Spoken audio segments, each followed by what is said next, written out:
I have been working, trying to get everything up and going. I spent today getting all the wing rack stuff up and running, and I actually thought I had these microphones set right, but it doesn't appear that I do. So we may have to do just a little bit of modification. Right there we go. That means that I'll have to go through and reset Linnell's mic as well. Let me turn Linnell's mic on so she can talk. Let me get some gain on Linnell's mic. Say hello to everybody, Linnell. Hello, everybody. If you can't tell, I did make some setting adjustments to the video camera. It's still not as clear as my other one, and I want to show you the very clear one. You can tell this camera is just a little crisper, a little better. But this camera, it's better than it was. So, today, if you can't tell, right there's the wing rack box.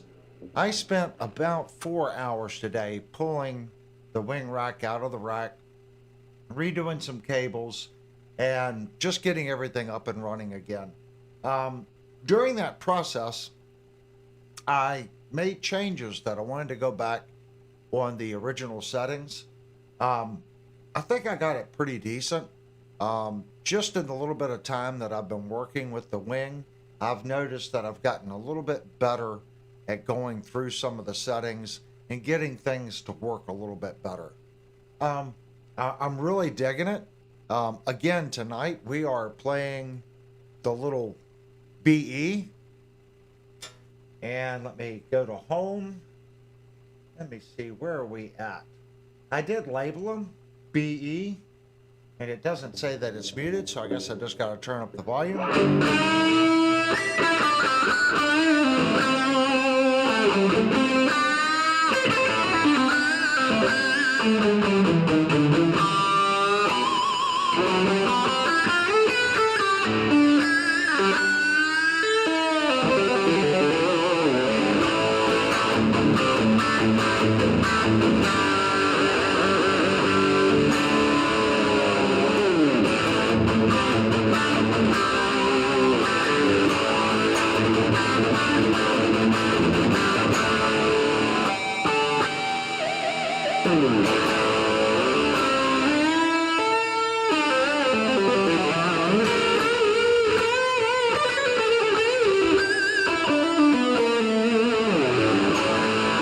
That was a half step down. That was a half step off. I was like,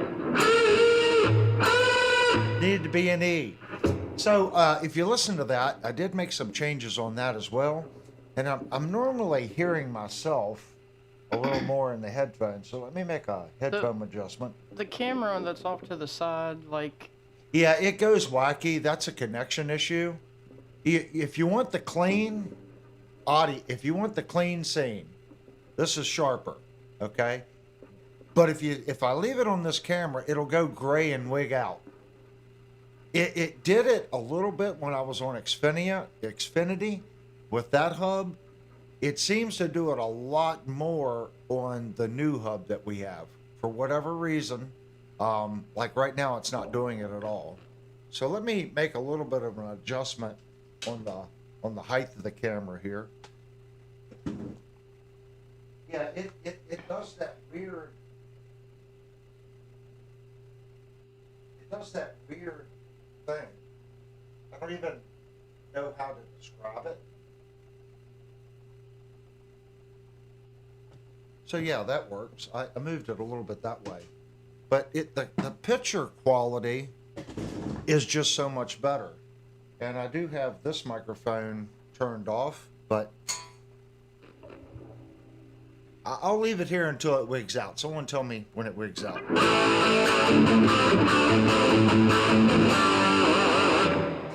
And there it went. That is just something the darn camera does. I mean, I can deal with this image quality that I'm getting right there. It looks a little crooked. Let me try to straighten. Yeah, that's a little straighter. I can deal with that image quality. If I can get that image quality without the gray out, I would give the Mevos, but I can't get it. This camera right here, it's hardwired. So when I switch it, you would think the hardwired camera would have a better picture, but the wireless camera does. I went through the settings and you're like, oh, it's got to be a setting. I went through the settings, the color, the format, everything's identical on these two cameras. The only thing different, that one's wired in and that one's wireless. I do not like Mevos. If someone out there is a Mevo expert and can explain to me what I'm doing wrong and why I'm getting that signal interruption, please let me know. These cameras are expensive, and I would hope that they would work better and get a better image quality than I'm getting right here.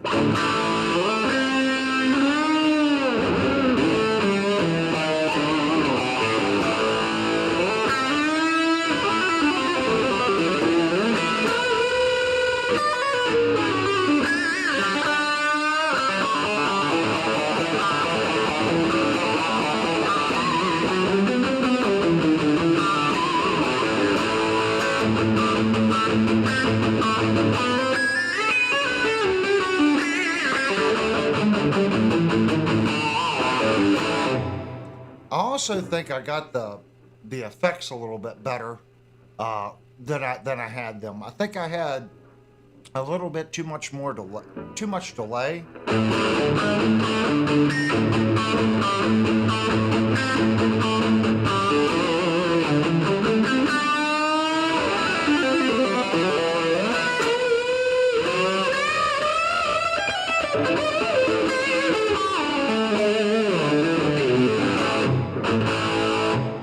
It feels just a little slow under my fingers, so I'm not quite used to it.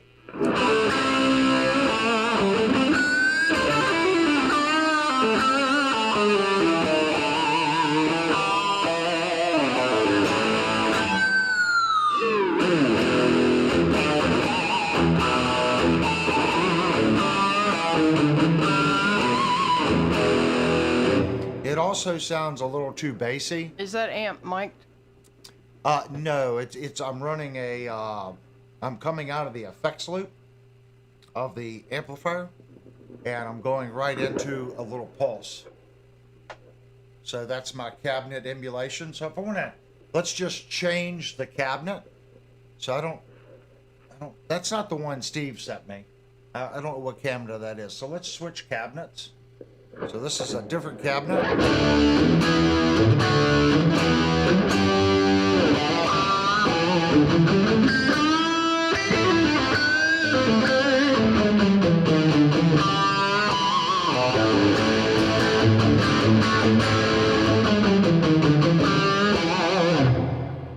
Switch cabinets again.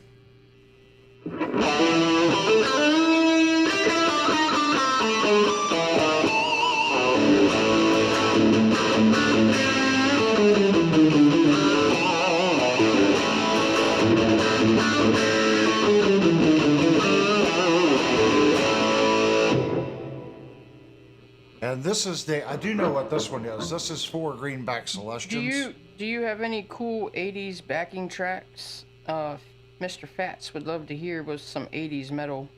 Actually, Mr. Fats, this channel, I'd like to do more of that kind of stuff. And if you guys make suggestions like that, I do want to start doing more of that. I just never have really done anything live like that. I never considered myself a great guitar player, if that makes sense. So I couldn't imagine someone wanting to sit and watch me play guitar.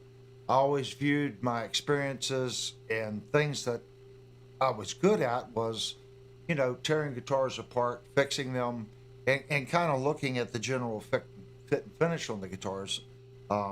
Being that what I do for a career, it makes me a really good candidate to look at instruments and give you my professional opinion as a CNC programmer and a shop worker, what I feel about the quality of the product that's being manufactured.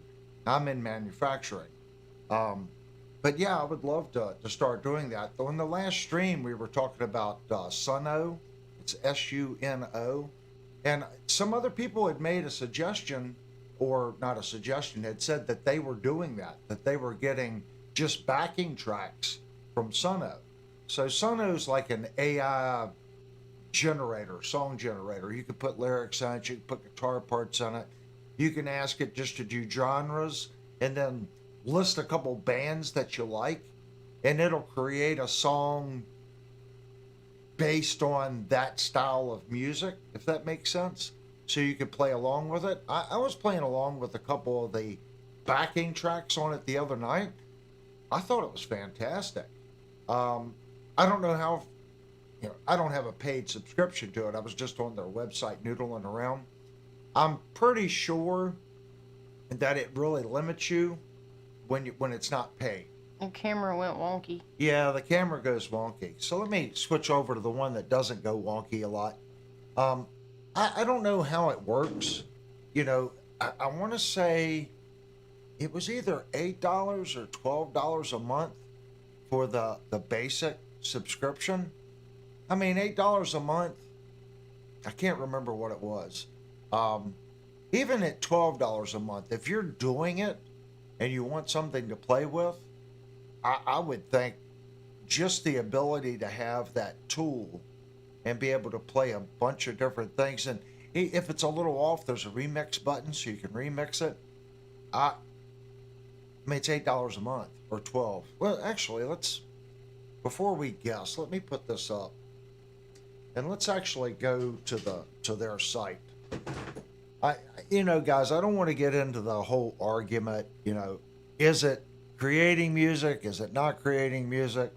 I don't really know where I stand on any of that, if that makes sense.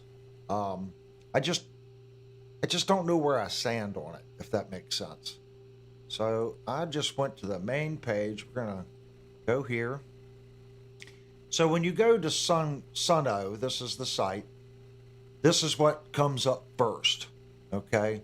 So let's actually see if we wanted to join, what it cost. Mr. Fat says he uses the free Suno. He would never pay for that stuff. He said he just likes to write metal songs. Yeah, I didn't. Well, you can probably explain it more than I can then. If you're using it for free, are you able to write and create and do? Does it save the stuff for you, or do you have to load it to your computer? I'm new to all that, so I know you can go to create here.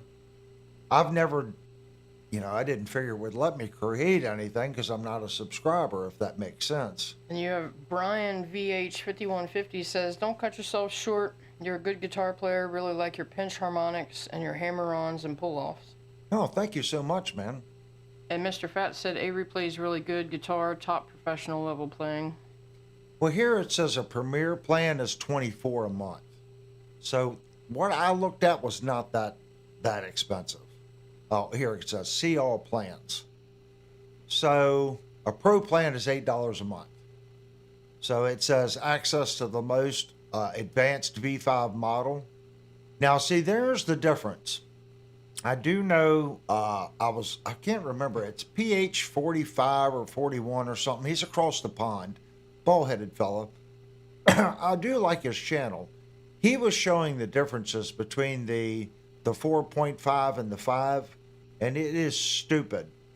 The version 5 really, it's really a lot smarter in its arrangements and ability to create things that are, how do we say it?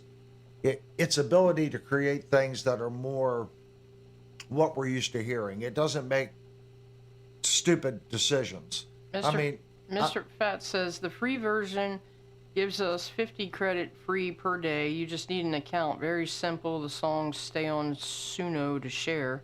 Yeah. And then he said, no, Avery, you can just have fun for free like me. Yeah, that's all I would use it for. Because I sat down, it had to be 4.5 then. I sat down and kept hitting the remix button on one of these things. And the only thing I disliked, and I said this before, there was a thing that I was playing to, and I really liked it. And I was like, well, let's see what else it does. And I hit remix, and I'm like, okay. And I hit remix again. It changed it, and then I was like, well, I want to go back to the version that I was playing like 2 or 3 times prior, and there was no button to go back to a previous version.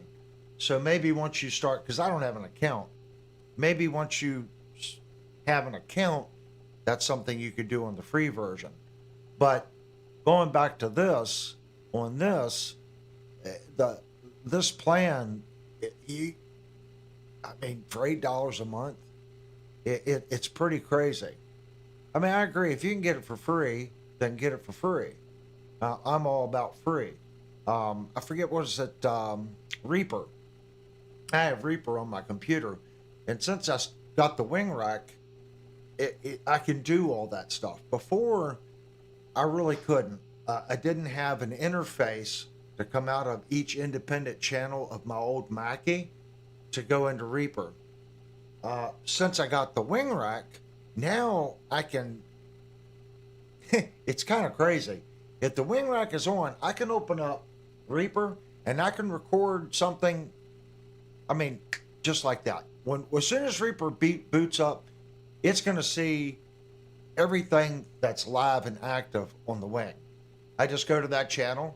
There's a little red. It said record, play, pause. I just hit record, and literally, I can throw something like a little riff that I'm doing down instantly. I'm not used to having that. There's so many cool riffs or things that I think are cool that I sit down and I'm like, man, that's really cool. I need to write something with that. And then I'll set the guitar. I'll play it for 20 or 30 minutes. I'll play it this long, I won't forget it. I set the guitar down, come back the next day, and it's like, how did that go?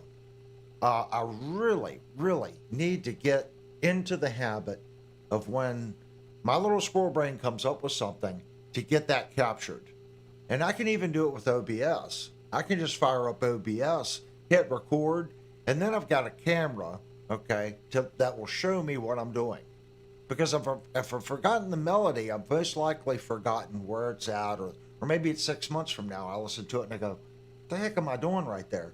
With OBS, I would have a video log of it and the sound log, if that makes sense. I have a tremendous amount of tools at my disposal. The problem is I'm not using them properly. And I think a lot of us do that.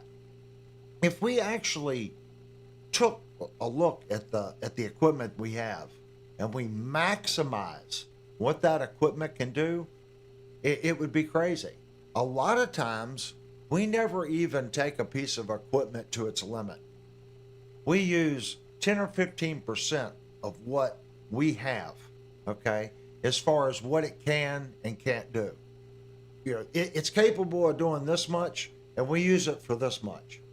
We don't even get into all the things that's possible. And I think we should do that, especially me. Pick a piece of gear and push it. Make it do everything it's possible at doing. You might be surprised that that other piece of gear that you've been doing something with, maybe you have another piece of gear that'll do it and you're not really thinking. Maybe step away from what you're doing, go to a different piece of gear and go, okay, this one's capable of doing something similar to this.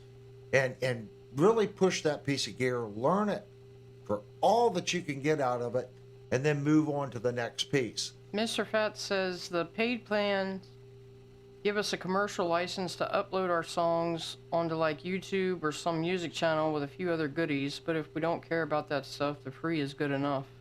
Right. And Mini Guitar Society said, I rewrote my own song using Suno and ended up losing a couple subs and getting slammed in a Facebook group where it was shared. Yeah, I see both sides, guys. I really do. I think if it depends on how much you're uploading to it. Okay, I could take a full song that I've wrote on my Akai here, right behind me, or my Tascam DP32. Let's say I do that. It's a technically finished song, and I upload it to Suno. If Suno just rearranges it, it's still technically mine. It's like I hired a professional sound engineer to go, hey, instead of putting your bridge here, maybe you should just shift it, as long as it's not rewriting something. It's just moving stuff around. Usually though, when you move stuff around, it has to create a bridge or a step over. Is it going to take something that you've already uploaded, a section of that song, and just place it there? Is it going to take it and retune it as a bridge to maybe do a switch? At that point, it's writing for you. I just don't, I don't know. And I have another thing. If you do that and it rearranges it, how much they have rearranged your song. So if you make it big and that becomes a download, are they going to reach back out to you and say, look, we arranged this for you. Yes, it's your song, but we arranged it. We want 25% of your royalties, because you wouldn't have that song without it. My next question is, if you upload to it, is what you upload their property? Can they take pieces of your stuff and give it to another artist or this artist?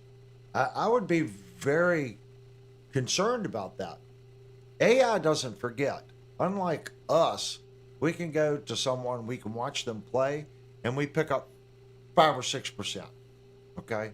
We watch somebody else, we pick up 5 or 6% of what they're doing. AI doesn't. It sees 100%, it learns 100%, and it remembers 100%. So the more people that upload to this thing, it just becomes this huge wealth of note patterns, bridges, how to do this, how to do that. Imagine it. Imagine if every rock artist in history just got joined into one thing and said, okay, now write a song. And that's what AI is doing.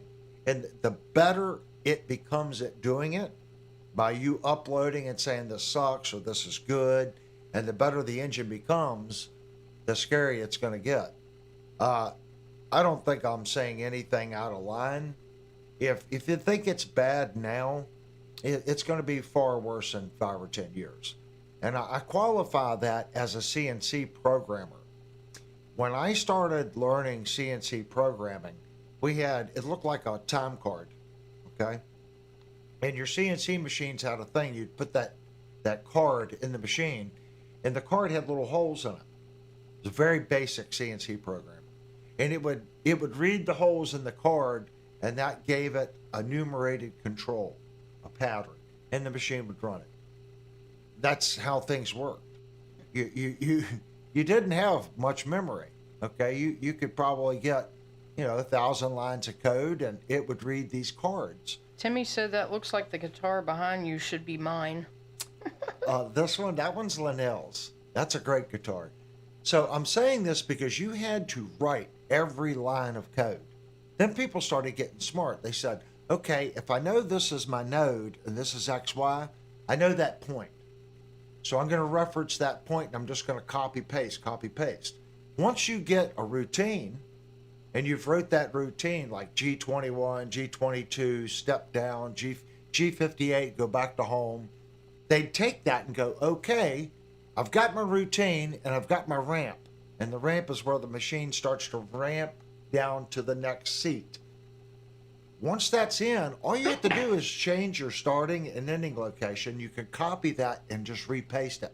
Then you would copy the routine, because the routine doesn't need to know the z-axis. You just recopy that, and it would go, and then there's the end of your routine, there's your next ramp, and then it would go right back to the previous routine, and then there's your ramp. Then someone said, okay, let's write a program, and once all that stuff got into a system, let's write a program that can write this for us. And some of the first ones, some of the first one was Mastercam, and it was very difficult to use. Then Autodesk come out with Fusion, and when Fusion come out, it changed things. Fusion come out about 10 years ago, guys. You didn't hear too much about happy homeowners and YouTubers having CNC machines. Why? Because they couldn't write the code. They didn't understand enough about computer programming and CNC and stuff, and stepper motors and bobs, breakout boards to write programming for a CNC machine to understand. When Fusion come out, you just said, I've got this machine, and as long as someone's already figured out the proprietary language of that machine, you clicked on it, you took your little drawing, you stuck it in Fusion, and Fusion wrote the program for you. You didn't do anything. Is it a great program? It wasn't too good, but fast forward 10 years, now Fusion can do some pretty complicated writing, okay, and you don't do anything. Big, well, I wrote this CNC program. No, you didn't. You put your solid in Fusion, and Fusion wrote your program. You can usually tell a bad program because it'll maybe step down here, then it'll go over here, and it'll work over here, and it didn't finish this part. Or it'll run across the table, do a little work over here, then it runs over here and do a little work, and you'll just see it. It's like, what's it doing? Because it hasn't learned. It hasn't learned the shortest distance to the next part is the part right next to it. Now, a lot of people go in, they modify the program. Now, here's the kicker. Fusion is on a cloud. So when you modify a Fusion program, your computer is not doing the calculation. The computer at Autodesk is. So when you go in and modify it, Autodesk remembers that. And it looks at their version that the AI created and your modified version. And it learns. And every time, and there's a lot of people that use Fusion, every time someone writes a CRAN program in Fusion, it's uploaded, the AI learns, and it gets better. And the more people that use it, the more that gets uploaded. And it becomes better and better and better. But the person using it doesn't know poop from apple butter. That's why you see so many, and I'm not just talking about guitar people saying they built a factory in the United States and they're doing an outline of a neck. That's not CNC work. I'm not talking about the woodworking channels that are running panels for cabinets and it's just cutting out a side panel. That's 2.5 axis simplicity stuff that you don't need a CNC for. We're talking about people that are doing intricate work, like hand carving stuff and doing roses. They wouldn't have been able to do that 10 years ago. They wouldn't have. It would have taken them a month to write the program to do it, but now they can write it in less than 5 minutes because they're not doing it. An AI assistance has helped them do it. So all these things that AI, that really in the 15 years ago it started, it's just now coming to the forefront where it's affecting everyone. It's in your phone. It's in our music. So music is in its infancy right now. I went down this road to tell you guys, I stayed in CNC 100% up until about 5 years ago. 5 years ago, it come to the point where they could hire someone that just got out of high school that took 2 years of basic whatever in college. They would hire him. Here's Fusion. Didn't know anything about woodworking. Don't know anything about product manufacturing or line work or PLC, program logic control. They don't know anything. But they could sit and write a CAM program for a shop bot that they bought that cost $20,000 or $30,000. So that made CNC lower in cost and allowed smaller factories to buy machines and pay less money.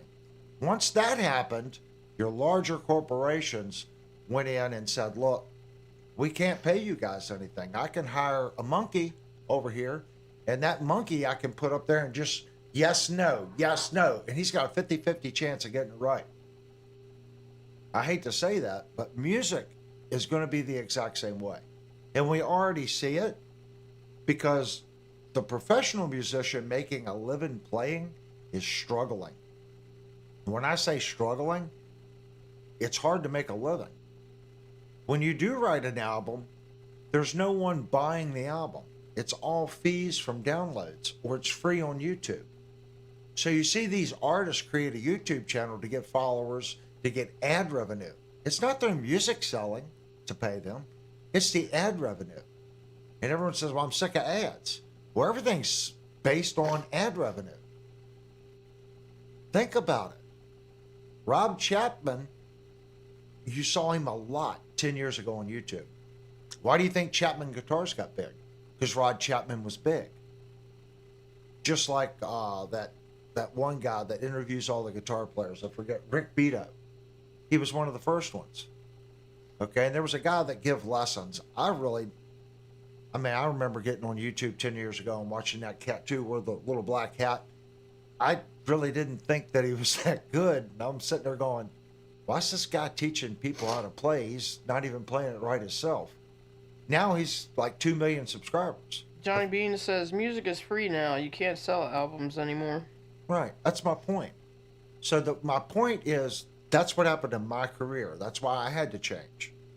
I either did that or I go into aerospace. So if I went to Dowdy Aerospace, which is 30 minutes from my house, and I walked in and said, look, I'm a CNC programmer. I did this. They would look at me and laugh. Well, we've got a Haas 510R out here that costs $1 million. And we're making foils for jets. It needs to be within 1/1000th of an inch, and you have to make it repeatable. And if you screw up, that's a $50,000 part. We don't want you. You've been working on Cincinnati machines or industrial or a shop bot or a Chantilly. Why would we put you on $1 million CNC machine when we've got guys that had spent 10 years in college learning aerospace, and then we taught them how to use the CNC? And believe me, those guys doing that, they're not going to have a job very long either. It just hasn't caught up to that yet. Give it 10 more years, and that guy will not have a job. Because the programming will get better and better and better. And you won't need that guy to proof that program. Because it's already been proven by this company or that company when they uploaded it to a cloud. They'll have enough confidence to put that material on that machine and hit start, even though it's a $30,000 product. Believe me, because 10 years ago, I'm like, yeah, this will never happen. And I used it a little bit, maybe doing little scroll works, flat panel stuff. I'm like, okay, I'll let it self-generate. And I'd go out there and I'd watch the machine. I'm like, this is so stupid. Look at what Fusion wrote. And we would laugh at it. The next year, a guy would come up, man, look at this. We put it on the machine. I'm like, hey, it didn't jump. It didn't do it. We can use this to do this and this and this. And then the next year, it got a little smarter. It's like it figured out ramping. It figured out to slow down the machine, okay, or speed the machine up in certain turns and slow it down in inside turns. Because that was my job, to figure out what was wrong with this pre-written program once we started using it. Nicholas wants to know if you're talking yourself into a new job. That my job's already changed. Blue Malks just gave a super chat and said, back to guitars and gear, please. I'm letting you guys know at what you just said. My job's already changed. It has. I've already had to make changes. And I say this because the field, just like Blue Moonmont, back to guitar, it's already here, guys. AI is at the infant stage. 10 more years, there won't be anyone writing anything. You won't be able to distinguish AI versus an artist. Well, you will be able to, because everything the artist does is going to be substandard upon the rarity that they used it to help them. You won't know. It'll be like, what was that one band? They would lip sync everything? Milli Vanilli. Imagine Milli Vanilli now.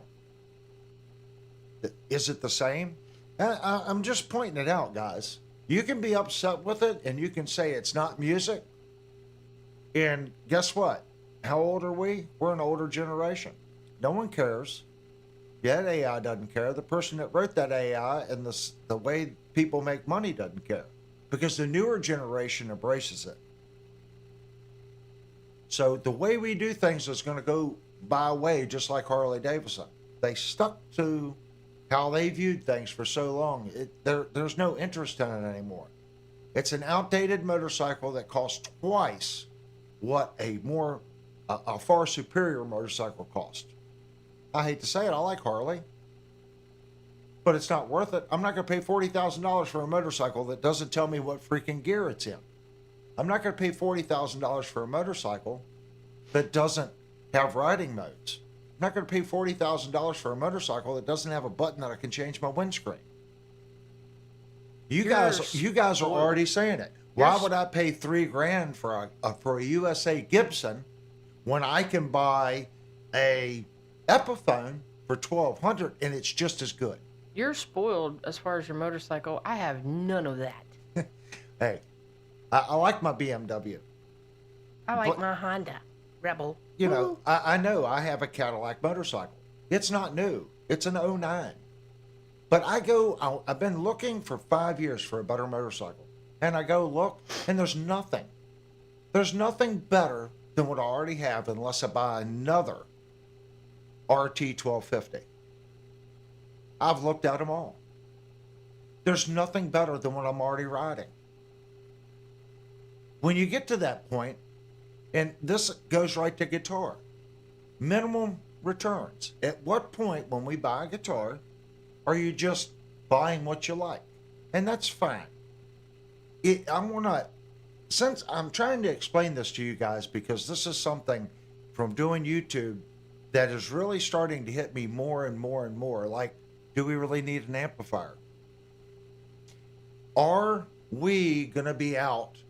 I don't envision myself going out and playing professionally again. I have a family to provide for. And if I did, do I want to be away from my family and send money back to them? I don't want that life. I want to be with my family. So that immediately throws out playing music in that scenario, making money out live. Okay? I know my place. Is YouTube my new place? Evidently not. Because YouTube, I've been on YouTube for 3 years. This channel's a very slow grower. Why? You don't see me doing clickbait titles. You don't see me, comparing things to Fender and Gibson or this or that. I might say that it's a good product, but I try really not to do that. And I may change because I see that it's an effective way. Even though we sit and we say we dislike it, it works. And you guys, I hate clickbait, but you clicked on it. You did. Just the exact same thing what we're talking about on Sunco. If someone does it and they do it and you're listening to it, how much of what we're listening to has been altered by AI? Even the bands that we think may not be using it. I like the new Vandenberg album. Sin, I love that song. Did they or did not? Did they use AI to help them create that? I don't know. They could have. I don't have any knowledge that Mr. Vandenberg did that. I think it's an awesome song. But I guarantee you there was a lot of processing involved, probably some vocal correction involved. What's the difference? If you go to an engineering firm and they put an enhancement on your vocals to pitch correct just a little bit because maybe this or this or this, or you've enhanced your guitar with rack equipment, it's still an enhancement. At what point do we go, that crossed the line? Searching for Tone says you can fight the machine, the algorithm, or go along, but you won't win. Yeah, that's my point. Exactly my point. So you guys can say you disagree with Sunco and AI music all you want. And that's why I brought up the Harley thing and my bike. You're either going to accept it and we can learn how to use it now in its infancy, okay? And hopefully steer that ship to a port where we may not necessarily be super comfortable with the outcome, but at least maybe we nudged the ship this way or that way and at least got it in a port to where we can go, okay, I can somehow accept this for these reasons. Does that kind of make sense, guys? I'm not giving you all how you should feel. We all have different opinions on it. I personally am going to do like some of the other people here on the channel have talked about. I'm going to use it for backing tracks just for the simple reason I like to practice. But I like to practice because I want to get better. And it's a good tool, and I've already done it. It was a great tool that night. For me, I could go to jazz or blues. I could tell it to play some really off-the-wall key structure stuff that I would never play in. And go, okay, play this and do it in a diminished format. Mix. There, rewrite the song and diminish seventh. Do I ever? I don't know. But I know there's going to be some notes changed that I can or can't play. Can you play sour notes? Sure, I do it all the time. In a passing tone, sometimes that out of key note is the way to go. It gives it a feeling. But until you play with something like that, you don't learn. Your ears don't learn where you can go, what works well under what. Blue Mock says for all Les Pauls, pick guard on or off. For me, I like, believe this is going to sound funny, I like a Les Paul with P90s, pick guard on. I like a Les Paul with humbuckers, pick guard off. And I know that makes no sense. It's the same guitar. But it's something about the P90 pickup in the cream. Like they've got a red cherry burst, Les Paul, Gibson Les Paul. With the cream pickups and the cream pick guard. I'm sorry, guys. I know it's Gibson and it's like $5,000. That's a beautiful guitar. I don't care who manufactures it. That Gibson Les Paul in the cherry red finish with the cream P90s, it's a beautiful guitar. The Epiphone just released one. It's Joe Bonamassa's guitar. They make a Gibson version. The Epiphone version, I want to say, is $900. It's a stupid good deal. P90s, the red is still pretty. It's not quite as deep as the Gibson version, but it's also 1/5 the price. You know, it's like $1,000 versus $5,000. I really like that guitar. I thought about either buying that or my Sire. Either one. But I like it with the pickguard with P90s, without the pickguard with humbuckers. I know that makes no sense. That brings me up to our next conversation. We're always looking for good buys. And I want to go over a couple things that I found. And I just mentioned Sire. Okay? Sire's got, Sweetwater has a discount on a Sire guitar right now. And it looks like a nice guitar. Let me find it here before we... Sire guitars. And I'm going to do 200 to 500. We definitely want to minimize the cost. Okay, now that we're on Sweetwater, I'm going to... So here's Sire. Okay. $299, guys, for an X1. It's fixed tail. Okay. They're brand new. They just come out with them.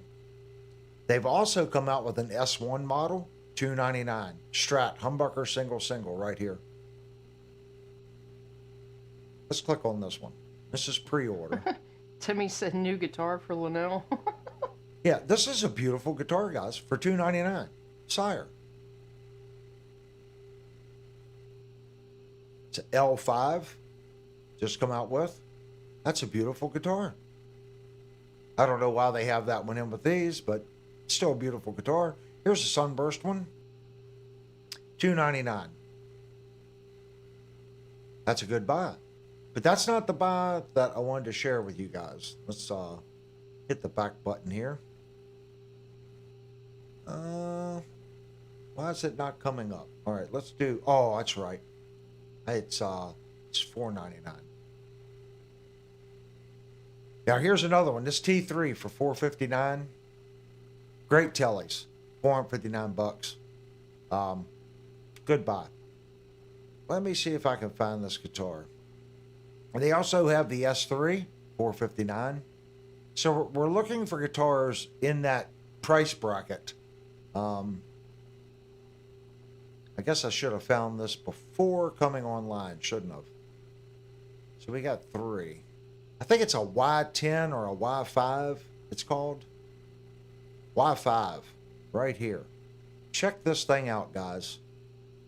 It's a Y5 for $499. Why do I bring this guitar up at $499? Because I talk about the RGA Ibanez for $450. It's a fixed tail, okay? Just like this one. Dual humbuckers, volume. This is a sharp guitar. Reverse headstock. Look at the inlays. Check out these inlays. It's got a little mother and pearl center section right in the middle of the inlay. That is sharp. That's a sharp guitar for $450. It's in stock. Right now, it's on sale. $160 off. That's an awesome guitar. And here's where Kurt goes, nope, I don't want it, because it has a shiplap joint in the neck.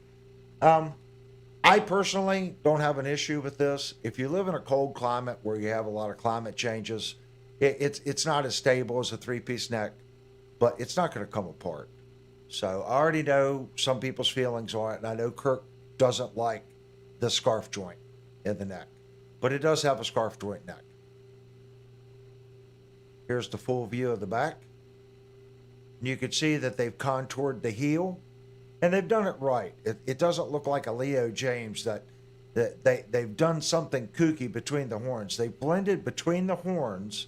If you look at the angle, okay, look at the angle of the chamfer, it blends between the two horns. It makes logical sense. That tells me the person that wrote the programming knew what they were doing. And that heel is chamfered to that spline. That's what we call it. We call it a spline line between those other two arcs. String through body. That's a sharp guitar, guys, for $499. And I have put my name on the list, and you guys are going to laugh at me. I called Sweetwater today. I am on the waiting list for a guitar. And I don't even know whether I should show him a picture of it. You're gonna make me jealous, but yeah, go ahead.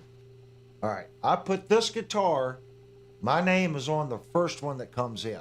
Okay. So, Avery technically will be getting a Valentine's Day guitar. No, it's not a Valentine's Day guitar. Well, you put your name on the list. You won't get it till later in the year. Yeah, it's going to be a while before I get this guitar. I don't know how I can find it now, because I've kind of already.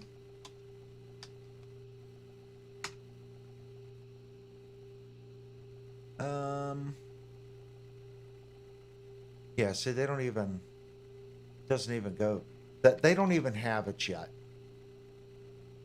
I want to say it's a T7, isn't it? I want to say it's a T7. So let's look at the T7.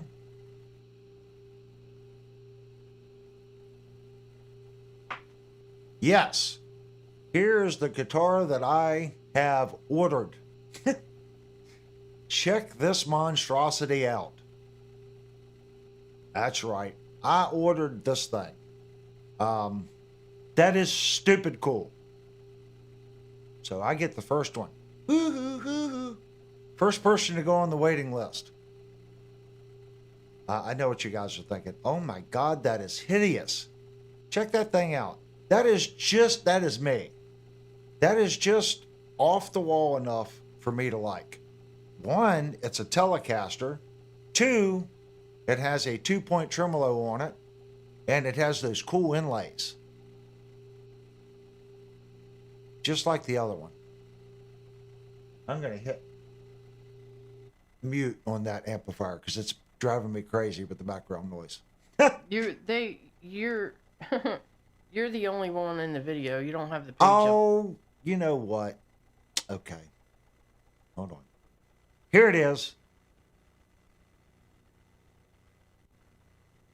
That's what I ordered today. Sorry, guys, hit the wrong button. That thing is stupid cool. Check that thing out. 2-point tremolo, hydro dip body. Got these freaking cool inlays on the neck. Headstock is painted to match the guitar. That thing is freaking awesome. So I am on the waiting list.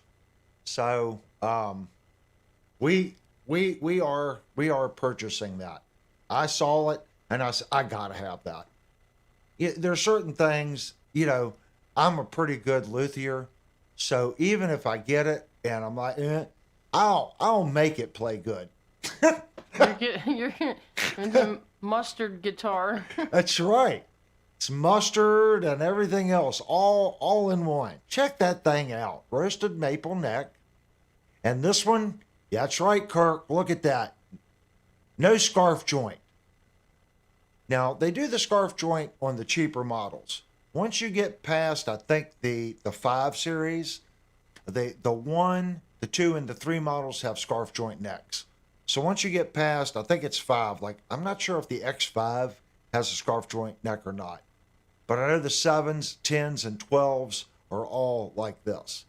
So this is a solid flat sawn. You can tell it is a flat sawn neck, but it is roasted. That is a roasted neck. So it should be quite stable. I'm sorry, guys. That is just stupid cool. And when I saw it, I was just like, okay. But I had to call them today to get an RA number for my wing rack. They never sent me an email with a RA number and a return shipping label for my old wing. Nicholas said how much? It's not cheap. That guitar is going to be $789 when it finally shows up. $789. Devastator said mustard and puke mix. You guys don't like it? This is what's so great about guitars, guys. Zach said, "What were you smoking, Avery?" This is what's so great about guitars. There's so many things in different colors, different models, that we can pick from. Everyone knows I like different. I mean, Linnell got that Crackle Jackson. That's different. I kind of like different. This is different. Okay. I'm used to seeing the burst out here where it's black and it fades into where you can see the wood. This one's black kind of in the center and it fades, it clears up so you can see the wood on the outside. That's what I kind of liked about this. It's different. I'd never seen a company do I guess you call that a reverse burst. That's different. And then on this side, they did what we normally see. It's black on the outside and it's clear on the inside. So it's different. They did both finishes on the same guitar. I kind of like that. I like different. I mean, there's nothing wrong if you like the standard things. I have some just, regular standard guitars. But at the same token, when I see something like that, I'm like, that is cool. That is different. But I always like the hydro-dipped Vi guitars. Steve said, "Check the link he posted on Discord." Check the link on Discord. All right, guys, give me 1 second. We are going to go hobble over to Discord. Don't switch device. Did he say where he put it? No.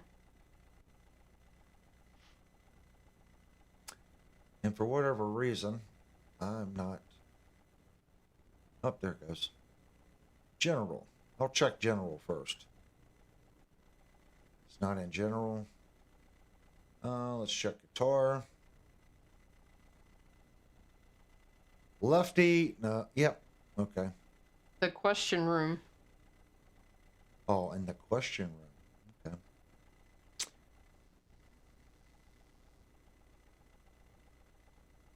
So I'm going to go to the site and then we'll pull it up. I believe we've looked at this guitar once before on the channel. I'm not sure. So this is what Steve posted. So if you all want to interact with the channel, we have questions and answers. So you can go there and post if you guys want to talk about something. That's the whole point that the room is there. This is a Roundhouse H90. Yeah, I think I looked. Now, I don't know if we did it on the stream. I think we looked at this. Didn't we look at this guitar once before, hon? I have no idea. I think we did. I like this guitar. P90 at the neck, humbucker on the bridge. I'm pretty sure this is the one where I'm like, I like the gold, or the bronze, metallic bronze. That's a cool guitar. I don't know what's the damage on this. Find a dealer. It's not going to tell us. Steve says he has some serious gas for that guitar. I can see that because it's gonna have the stability of a Tele, way the body comes up on the frets on the neck like that. That's gonna be a very stable guitar. I can see that. I like the headstock too. It's something a little different, but it's cool. Most likely have a G-string issue with this, just like you would a Gibson. It looks like the pull is going to be very similar to a Gibson. I did look at the sire. I think that's 6 inline, so it most likely wouldn't have the pull issue. But usually when you see this type headstock, count on having to get your nut just about right and put some nut lubricant in it. The G-string will tend to hang up, along with the B. But the G is usually the culprit. But that's a cool guitar. G-strings are I've always never- a pain in the butt. What's this? G-strings are always a pain in the butt. Yes, they are. I don't have that issue anymore. Oh my God. Oh, yes, sir. I went there. Yeah, guys, if you guys want to do or talk about something different, that's what the Discord's for. Steve said he thinks 1,300. $1,300. Yeah, I can see that. Yeah, you're right where I was talking about. There's a point of diminishing returns, and when I say that is, how much money do we need to spend before you're spending money and really not getting it? I think at 1,700. Okay, we're throwing USA import. We're just talking about bang for your buck. It doesn't matter country of origin. At 1,700, you can get a neck through guitar and pretty much get any bell and whistle that you want on it. You can. You really can. Now, if you want one made in America, it's going to be a little more. Or if you want one made in Japan, might be a little more. But you can buy an Indonesian or a Court, something like that. 1,700, you can pretty much get anything you want. And it's going to be a very, very, very nice instrument. If you spent $2,100, okay, you're not going to get, another $400 worth of extras. You're not going to get that much more, even if you spend $2,500. You're just not. In America, if you want an American-made guitar, I find it really, really, really hard to beat the Jackson Virtuoso. And depending on the color you pick, you can get that as cheap as $1,950. If you want the one I like, the red, that one's $2,100. In my opinion, that's the best bang for your buck American guitar. If you spend any more than that, are you really going to get anything much better? That's all opinion, okay? That's just my thought. And I've played a lot of expensive guitars, and that Jackson, in my opinion, would play. It's a great guitar. It's going to play just as good and do anything a Sir could do. And I know the Sir guys just fell out of the chair throwing popcorn. Oh, my $5,000 Sir is twice the guitar. No, it's not. It might be a little better, okay? But if it fits you, 100%. If that's your tool of choice, sir, and you got $5,000 and you hear the difference, you're that skilled of a player where you pick that guitar up and you feel it, great. Vox said I'd pay extra for a paisley finished guitar, but I'm under no illusions that it will make it play or sound any better because of it. Well, Linnell will tell you, I've looked at paisley finished guitars. I think they're cool. So I am 100% with Vox. I think I always wanted a paisley finished Telly. I think that would be like my dream guitar. What I is mean, a Fender American made Telly, okay, with their top end pickups for the paisley color scheme. I just don't. I don't have $4,000, and that's probably what that guitar would cost. what is the neck radius on that Jackson? Neck radius on the Jackson on the Virtuoso. I don't remember. We did a review on that guitar. The Virtuoso is a great guitar. Linnell has a Crackle. Hers is it's Indonesian China. They do the finish in China, but the guitar is built in Indonesia. It's kind of weird. You can go to the Jackson website and look at the Virtuoso.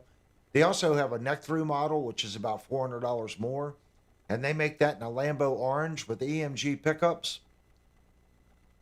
Yeah, I played one at Guitar Center, sat down on the floor and kind of noodled around with it.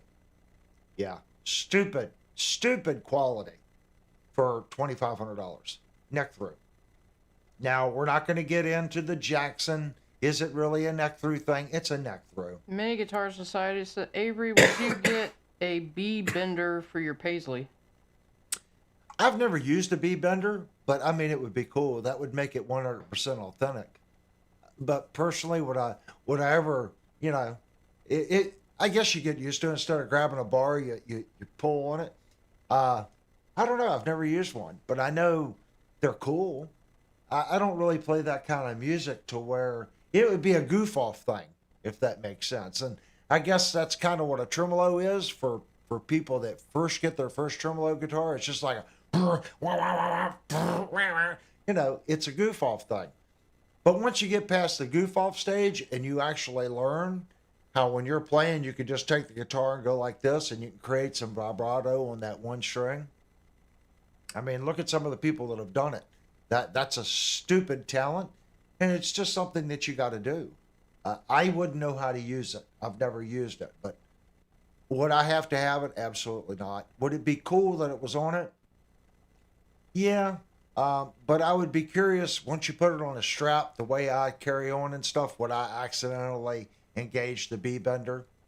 So for me, I would probably say no on the B bender. But I'm not that kind of a guitar player, if that makes sense.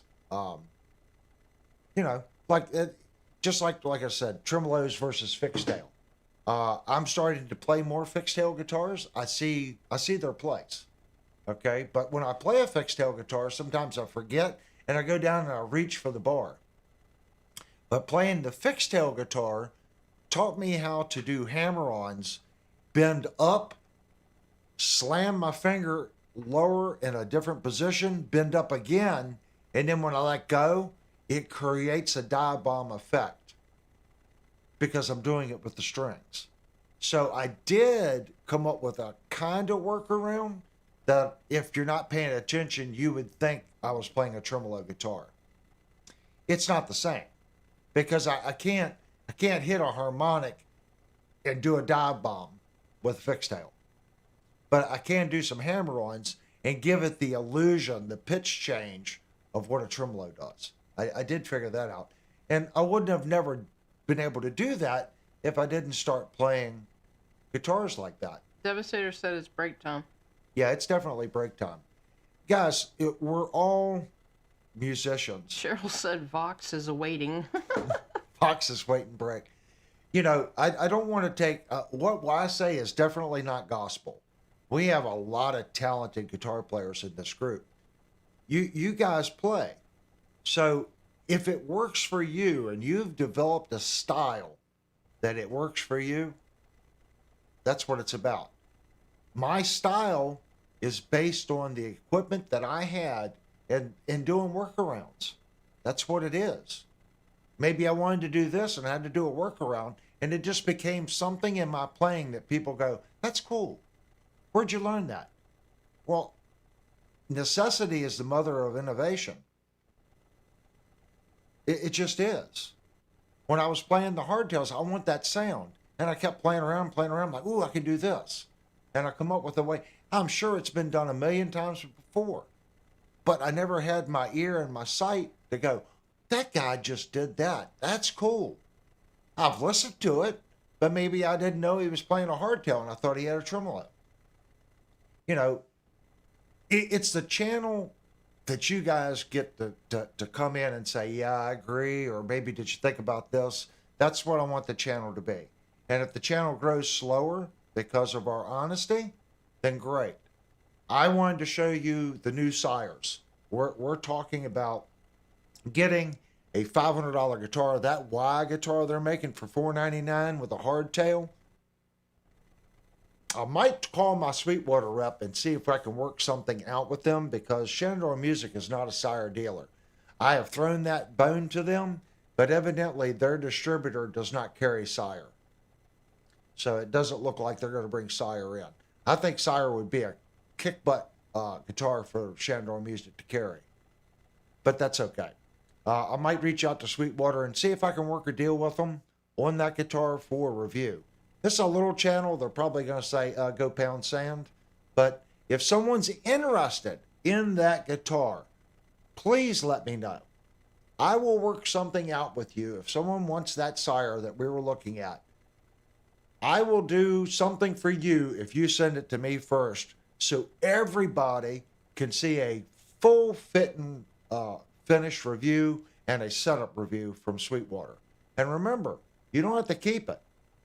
If you watch the video and you've ordered this guitar and you send it to me and then all of a sudden you go, I don't want it, we could send it right back to Sweetwater. I have done it. I did it with a $1,500 Ibanez.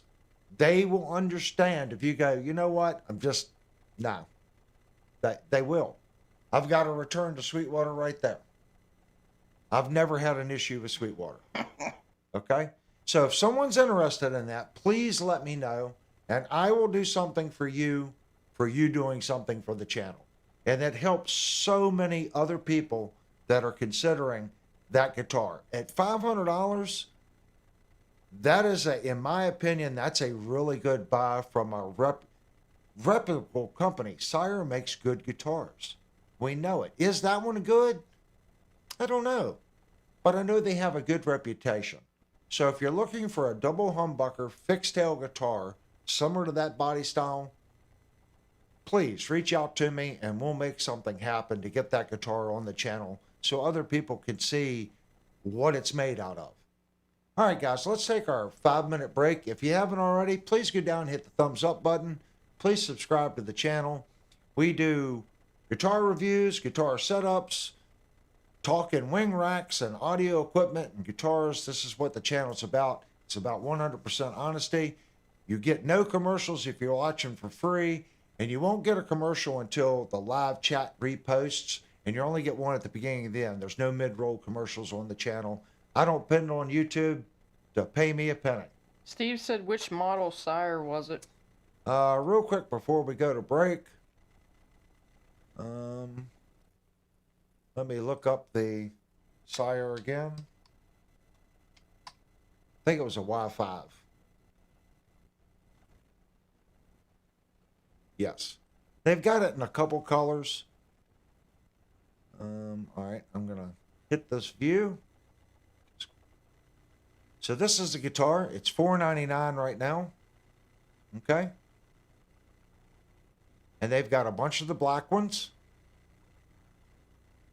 And they've got this black one, which I think is really cool. Okay, this black one, you can actually see the flame top. I like that. That's cool. The other one's more of a matte finish. Now the red, that's a sparkly red. It doesn't do much for me, but if you're into a high glitter finish, that's definitely metallic. And then they have the white metallic. It's metallic in the center with a white band around it. Me personally, I would get this one, but I really like this matte finish black. And they're all $499. Look at the hardtail on it. Let's get a better picture of the hardtail. Do they have a better picture of the hardtail? That's a nice hardtail. I love the finish on that guitar. It's got binding. I love the inlay. I love that mother of pearl solid center with the two flanked pieces. That's a sharp looking inlay. It's a sharp guitar. And reverse headstock. That's a beautiful guitar. At $499, that I hate to say it, that might knock my RGA kick off its perch. Because the RGA comes in at $479. Okay? The finish on this guitar with the reverse headstock and the inlay, that puts it well, the inlay on that neck puts it way above what Ibanez is doing on the RGA. Okay? If you're not into reverse headstock, I get it. But it does add a little cost, okay, because it's a left-handed deck. Okay, it's a different type production run. But it looks like this bridge is very similar to what Ibanez is using. Okay? Very similar top. It just looks like they went the extra mile on the inlay work, the reverse headstock, and the general finish. Just looks just a little nicer. Little nicer. And it's only $15 more, mount price.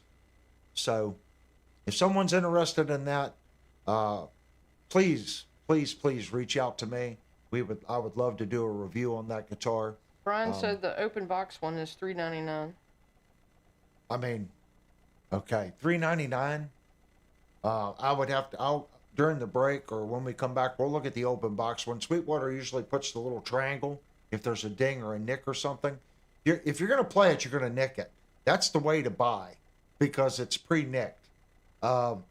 Think I haven't nicked my Schecter yet, but I did put a nick in my RGA. It happens. Well, you're gonna play it. I used to want. Oh, I'll put a scratch on it. You know what? I don't care. I'm buying it to play it. A $499 guitar is a working man's guitar. Buy it and play the snot out of it. Point blank. At $399, I might consider that. All right, guys. Let's take our 5-minute break.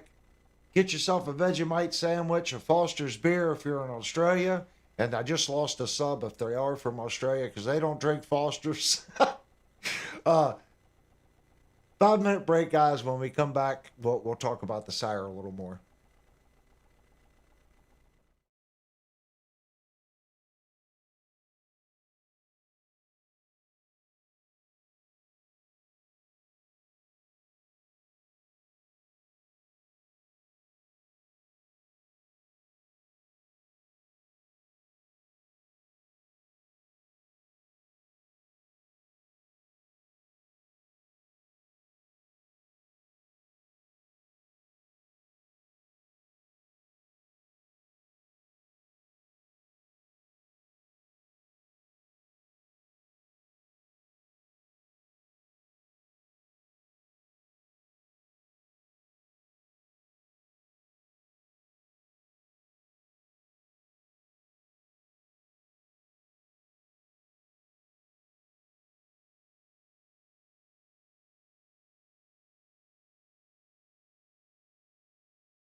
Okay, guys, our chat rate has plummeted to 3. So that means everyone that's still here, please, please, please, let's post a couple things. Let's get the chat rate back up. As YouTube sees that chat rate go up, it'll know that we come back on. And hopefully, we were up to like 35, 36 people. We lost like 15. So hopefully, it'll push it back out and so more people will join the stream again. We always lose people during intermission, except for Vox. He plays with the puppy dogs during intermission. And that's why I was saying, if you want your music, okay, you guys have wrote an original. You could send me your original. I mean, gotta have your permission. You're sending it to me. And I will put it along with the backing piece here.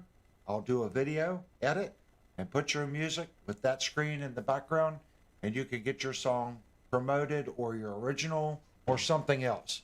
At that point, YouTube can't give us a copyright strike because it is an original song. If that makes sense. So if you're interested in doing that, let me know. We can definitely make it happen.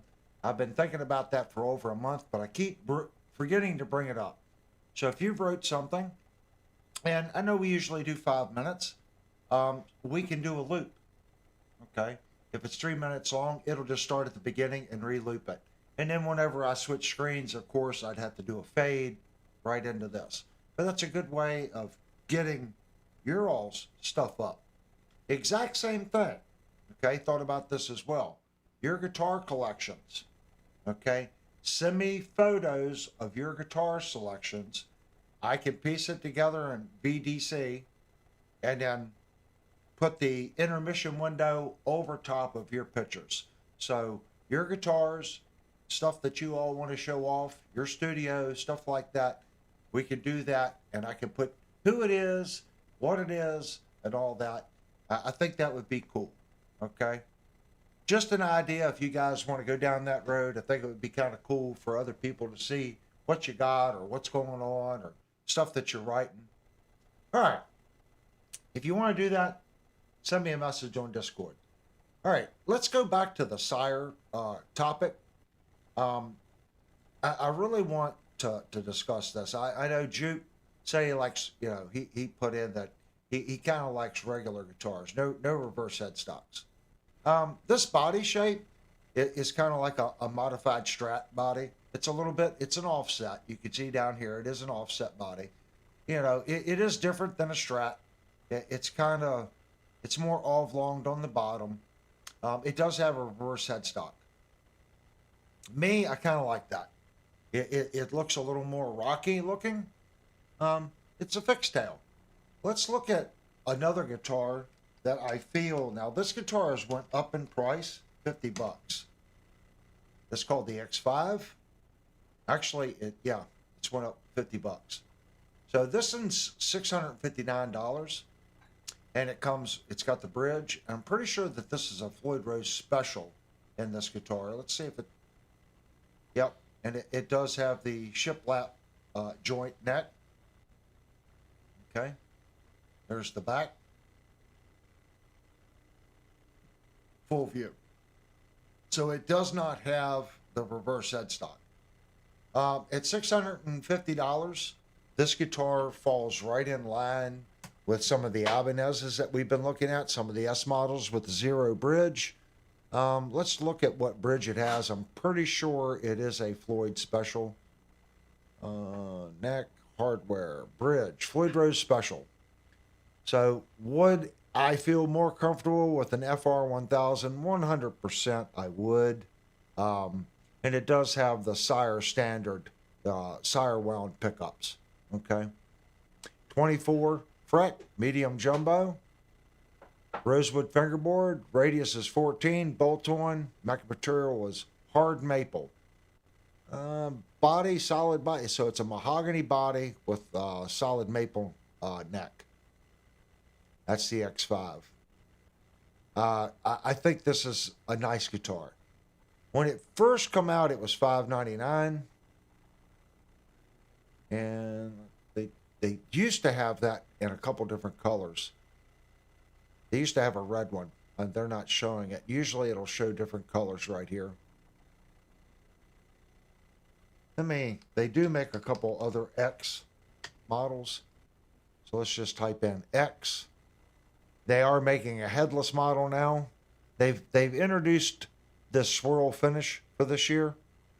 So if you're looking for a multi-scale headless and a swirl, it's about as cheap as you're going to find. $7.59.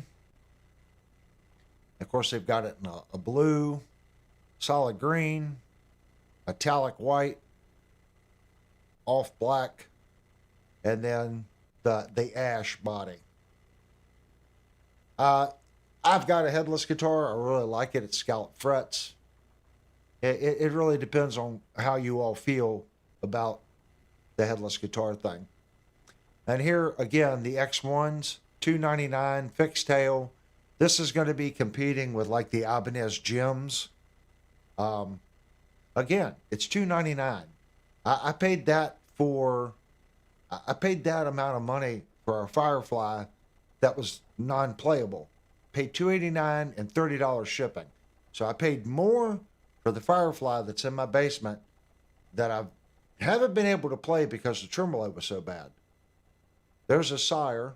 Now granted, it's hardtail, but you can play it. It's a hardtail. So I want to qualify that. You know, we're spending X amount of money. When I ordered the Firefly, I pretty much already knew it's going to need a bridge.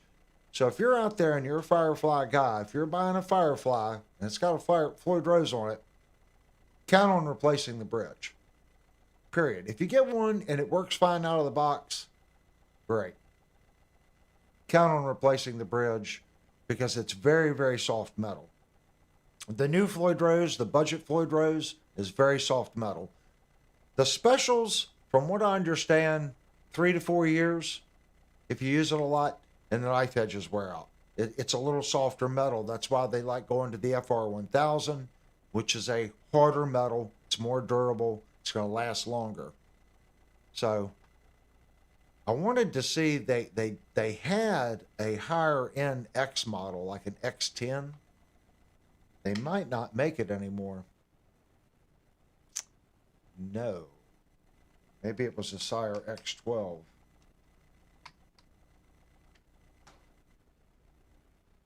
Not seeing anything coming up under Sire X5, X6. They must have discontinued the higher end. They used to make a higher end version of this guitar that was in the $1,100 price range. And that one did have an FR1000 on it. So companies are going to keep in stock what sells. So they made a lot of changes this year that could be what Sire's going for. They wanted to make some changes. Let's look at the S7. They have made a tremendous amount of changes in the S7 line. This, if you're looking at a Fender, let's say Player 2, this guitar is going to be in the Fender Player 2 range. Again, look at this, guys. That is stupid cool for $789. It's a stupid cool guitar. Check out the finish on that. They have it in this blue as well. And if you're more of a traditionalist, there you go. There's your traditional burst and solid colors as well. Here's that. They're big on the metallic flake. And of course they got the white. They've made a lot of changes. Sire has. Everyone knows I like the 7LV. Let's look at that one. It's an L7V. I love this guitar. Ooh. And the Coco Fairy just come to visit me. So guys, check this out. Everyone, if you watch this channel, you know that I want a Les Paul style guitar with P90s. I have played this guitar. This is a stupid nice guitar. It's a stupid nice guitar. It's stupid nice. And Steve said, look at the S10. the And S10. apparently, whatever you were talking about, they couldn't see it. All they saw was you. Oh, well, I'm bad for that. Am I on the right window now? I'm probably, yeah, I'm still not on the right window. So here's the sire that I'm talking about. I'm pretty sure I'm on the right window now. So this is a L7V. I like the Les Paul with P90s, and this I have played this guitar. It's a wonderful guitar. And at the time, I was looking at a used one, and they wanted 550 for it. And I went into the store. I had 500, and I stuck to my guns. I wasn't going to spend more than 500.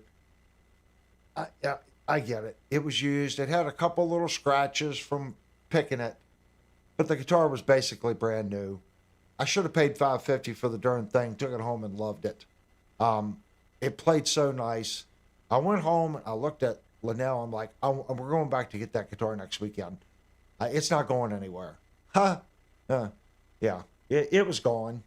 So if you're into this type of guitar, I can tell you right now, this is one heck of an instrument. Searching for Tone has the black one. With the P90s, I want that. I want this guitar. It's right at the price point. Now, Epiphone. Steve said to look at the S10 and the Y10. Let's pull. It's Joe Bonamassa. Hold on. Joe Bonamassa 55 Les Paul Standard. That's not the one.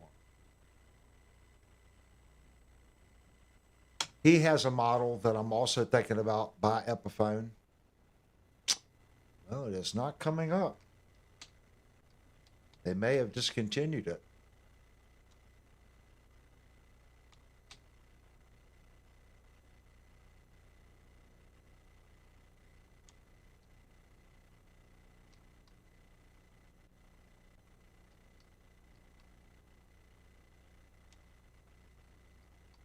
I'm going to type in P90, see if it comes up.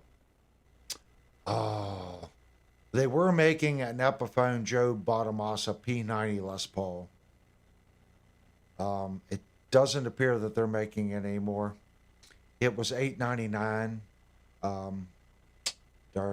All right, that definitely puts me in the sire range. So the sire, and what was it? S10?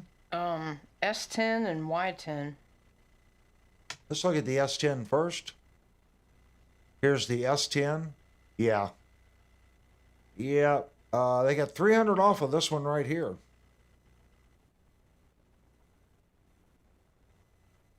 Beautiful guitar. And this is what I like about Sweetwater.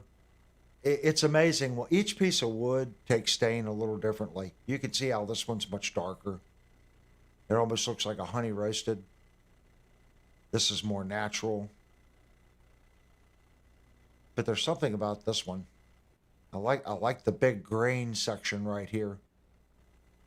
And that looks like that is one solid piece. I'm not seeing a grain line where the grain is interrupted. Let's look at the back. That's one solid slab. That really adds to the cost of the instrument. I know people are like, oh, it's not that big piece of wood. When it comes down to saving money, if they can piece things together with just even two pieces, that saves a tremendous amount of money. That's beautiful.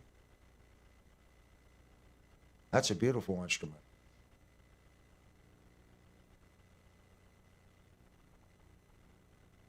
That is sure. This one's pretty too. Let's look at this one. Yeah. Look at how the grain right here. That's what I like. I like it when the grain does. Check out the back. Yeah.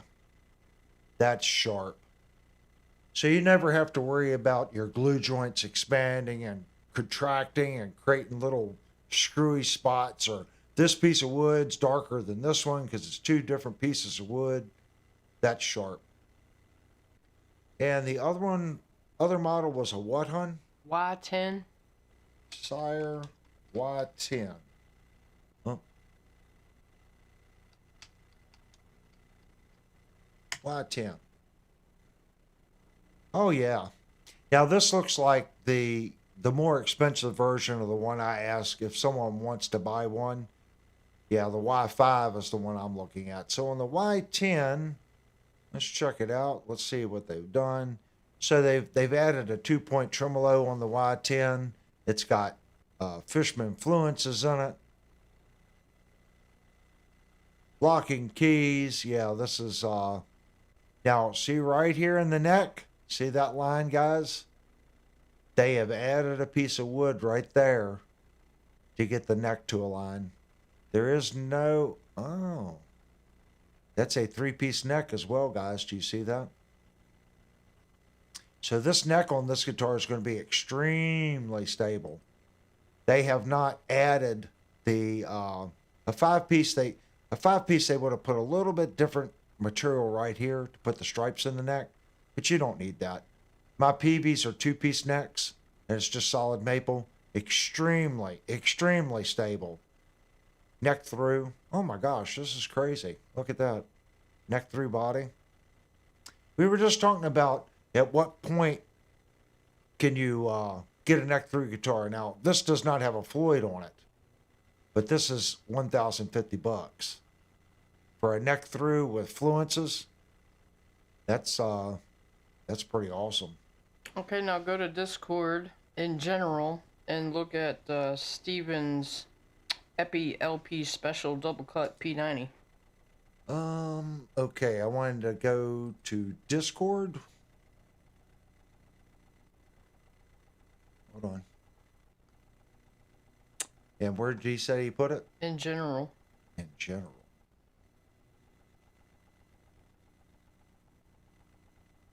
All right, guys. We are, excuse me for taking so long.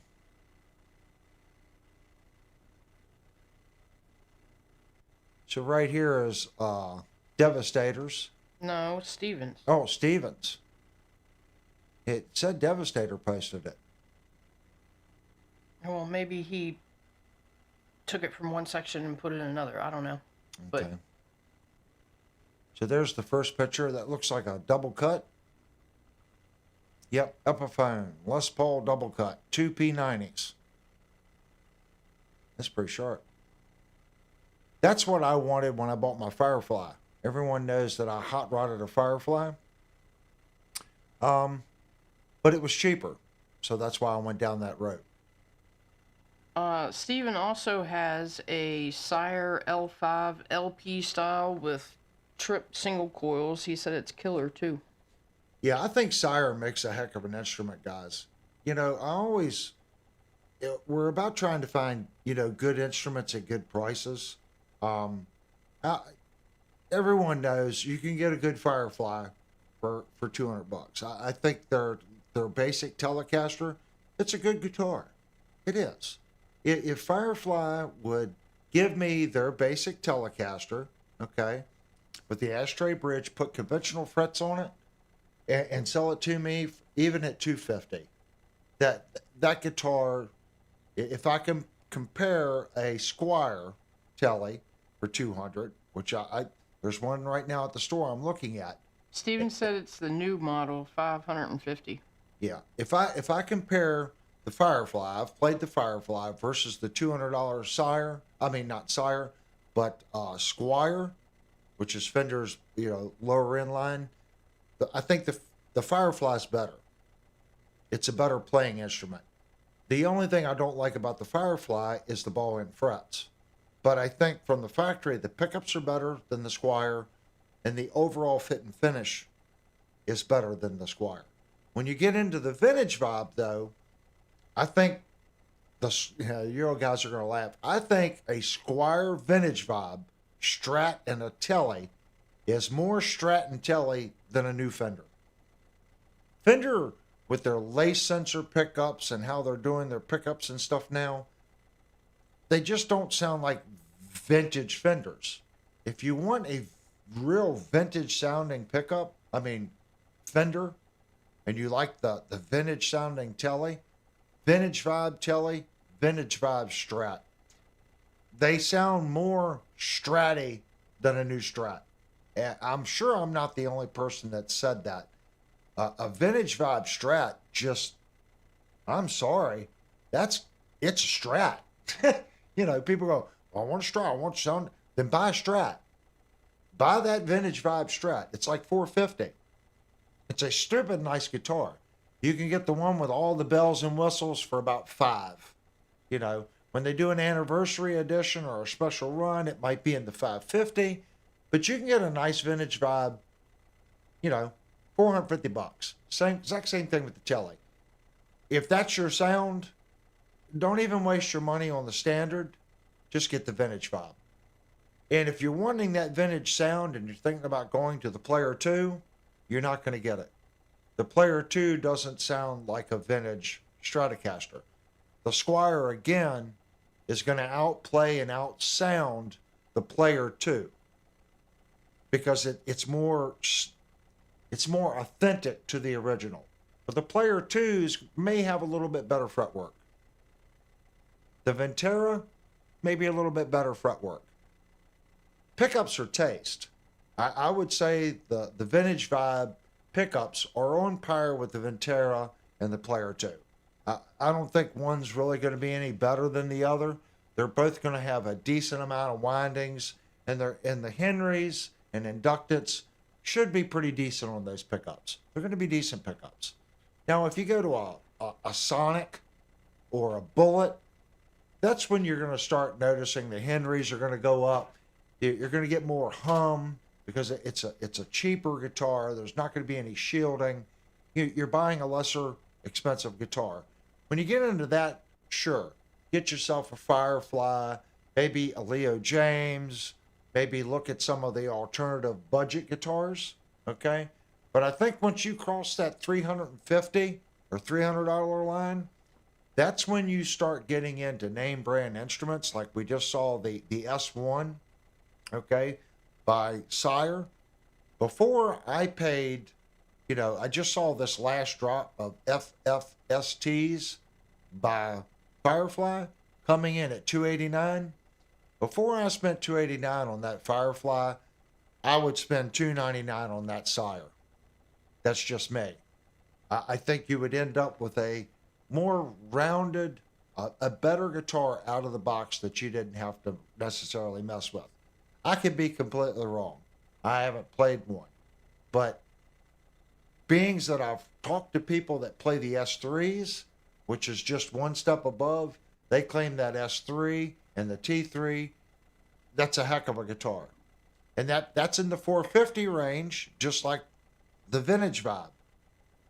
If you like that vintage look and you want something a little bit more modern, okay, feeling, you might want to look at the S3 by Sire. It's going to be in about the same price point as the vintage vibe, if that makes sense. So don't cut yourself short. Go out. You're in this price bracket. Look at all of them. And if you can, get your hands on them. See how they feel in your lap. See how it responds to how you play it. There's a lot of options. There really is. That I think one of the best tremolo guitars right now is the Ibanez. Got the reverse headstock Geo with the same bridge that they put on the Jim Jr. It's $399. I already know that bridge is decent because I've reviewed 2 Jims and both returned to 0. It's a decent tremolo. We're talking an inexpensive guitar, okay? It's a good tremolo for an inexpensive guitar. I could deal with that. So that's kind of what we're kind of looking at that price point. We're also trying to look, again, for guitars that hit a certain price point that goes, if I spend $200 or $300 more, am I really going to get $200 or $300 extra in value? Or am I just going to get 1 or 2 little items that really don't make a difference? I've said it a lot. I think, believe it or not, you're $800 to $1,000. At that point, for a bolt-on instrument, you can pretty much get a really solid bolt-on neck guitar between 8 to 1,000. You really can. Now, when you start adding complex stuff like a Floyd Rose, of course, that's going to bump up your price a little bit, especially if you get an FR1000. But I still think you can get a decent guitar equipped with an FR1000 for $1,000. Okay, it's not going to be made in the USA, but you can still purchase something in that ballpark, if that makes sense. Let me get a drink of the cocoa, because normally this cools off and I do not get the chance to have any. And if you watch the last stream, you know my sugar can go like that. So I'm gonna sip on that, keep my sugar up. Anything else on Discord that we need to go over real quick? Yeah, Devastator posted the Epiphone double cuts. Right. Steven sent the pictures to him, and he. Oh, okay. Yep, I just saw that. So I'm going to go to the YouTube channel suggestions, rules and regulations, questions and answers. Tempting. Yes. Well, when did I just see a message from 9:18 p.m. So Stephen did send me a message on the Y5. He says tempting. I think that's a very tempting product for what we're looking for what this channel is wanting to review. I think guitars like that is what, you know, we're working people, and I like buying guitars. I like playing different guitars. You guys can see that. I at that price point, I can buy that guitar, I can play it, I can have fun with it, and I know that I can sell it. It's a sire. Either way, you're going to lose money if you sell any instrument. But I'm not going to lose as much on that as I would a Firefly or a Leo James. I'm going to take a bath on those guitars. We're not talking 50%. I'm going to lose 65 to 75% on those guitars. I know. I can get on Marketplace right now, and there's just a ton of Fireflies for sale. And they've been on sale on Marketplace for a long time. And it's so funny, they're asking pretty much the same price that I can go to Guitar Gardens and buy them for. And the ones that aren't, they're still there. Maybe they're 150 and they paid $250 for it, and they're just collecting dust. So with Sire, as long as you put it up, you're going to be able to sell it. I'm getting ready to go through my guitar collection, and we're going to get rid of some guitars because it's time to bring in some new blood. I've got a good feel for every instrument that's here. I know the value of the instrument, and I can express that to you all. That's why I want to order this Sire, maybe the Y5, maybe some different models. I want to bring some new stuff in, play it for a while. That way I can really get an idea of what the instrument does. At least one season. See how the neck responds, if that makes sense. Now, we don't always do that. A lot of times we bring guitars in, we review them, we take them right back to the store. Shenandoah Music's not going to let me keep a guitar for 6 months to report back to you to see how the neck moves and change the season. Devastator said $5 for the Vandenberg. $5 for the Vandenberg. Boy, if I could find them for $5, I'd own them, every one of them. That's a guitar that I'll never sell. Just like I'll never sell my, they say it's Midnight Blue, my PV Nitro, but I'm never selling that guitar either. I do have a red Nitro that I plan on, I'm probably going to sell that guitar. I bought it to fix and save it. Mm-hmm. She's saying, uh-huh. It's the only one I have found for sale in my area ever. And I drove 4.5 hours away to get it. And it's in really good shape. It's in good shape. It needs a neck reset and some other things, but it is 100% factory. It has not been modified. Another great guitar. So as I move through the collection, when I get that one fixed, I may sell that one. And she's saying, it will be mine before you sell it. I also have a black Nitro, which is humbucker single single. That guitar is 100% mint. It doesn't even have a pitch scratch on it. And then I have my Kramer 86 Pacer that's mint. So I do have some older guitars. I just need to thin down my newer herd, if that makes sense, so I can bring in some new things. I know you guys are always doing that too. We buy and sell and trade, and sometimes we get rid of a guitar, and we look back and go, "I shouldn't have got rid of that guitar. It was a great guitar." Steve said keep the PVs, they'll go up in value. They will, and they really have quadrupled in price. 8 years ago, you could have got a Nitro for 350, 400 bucks all day long.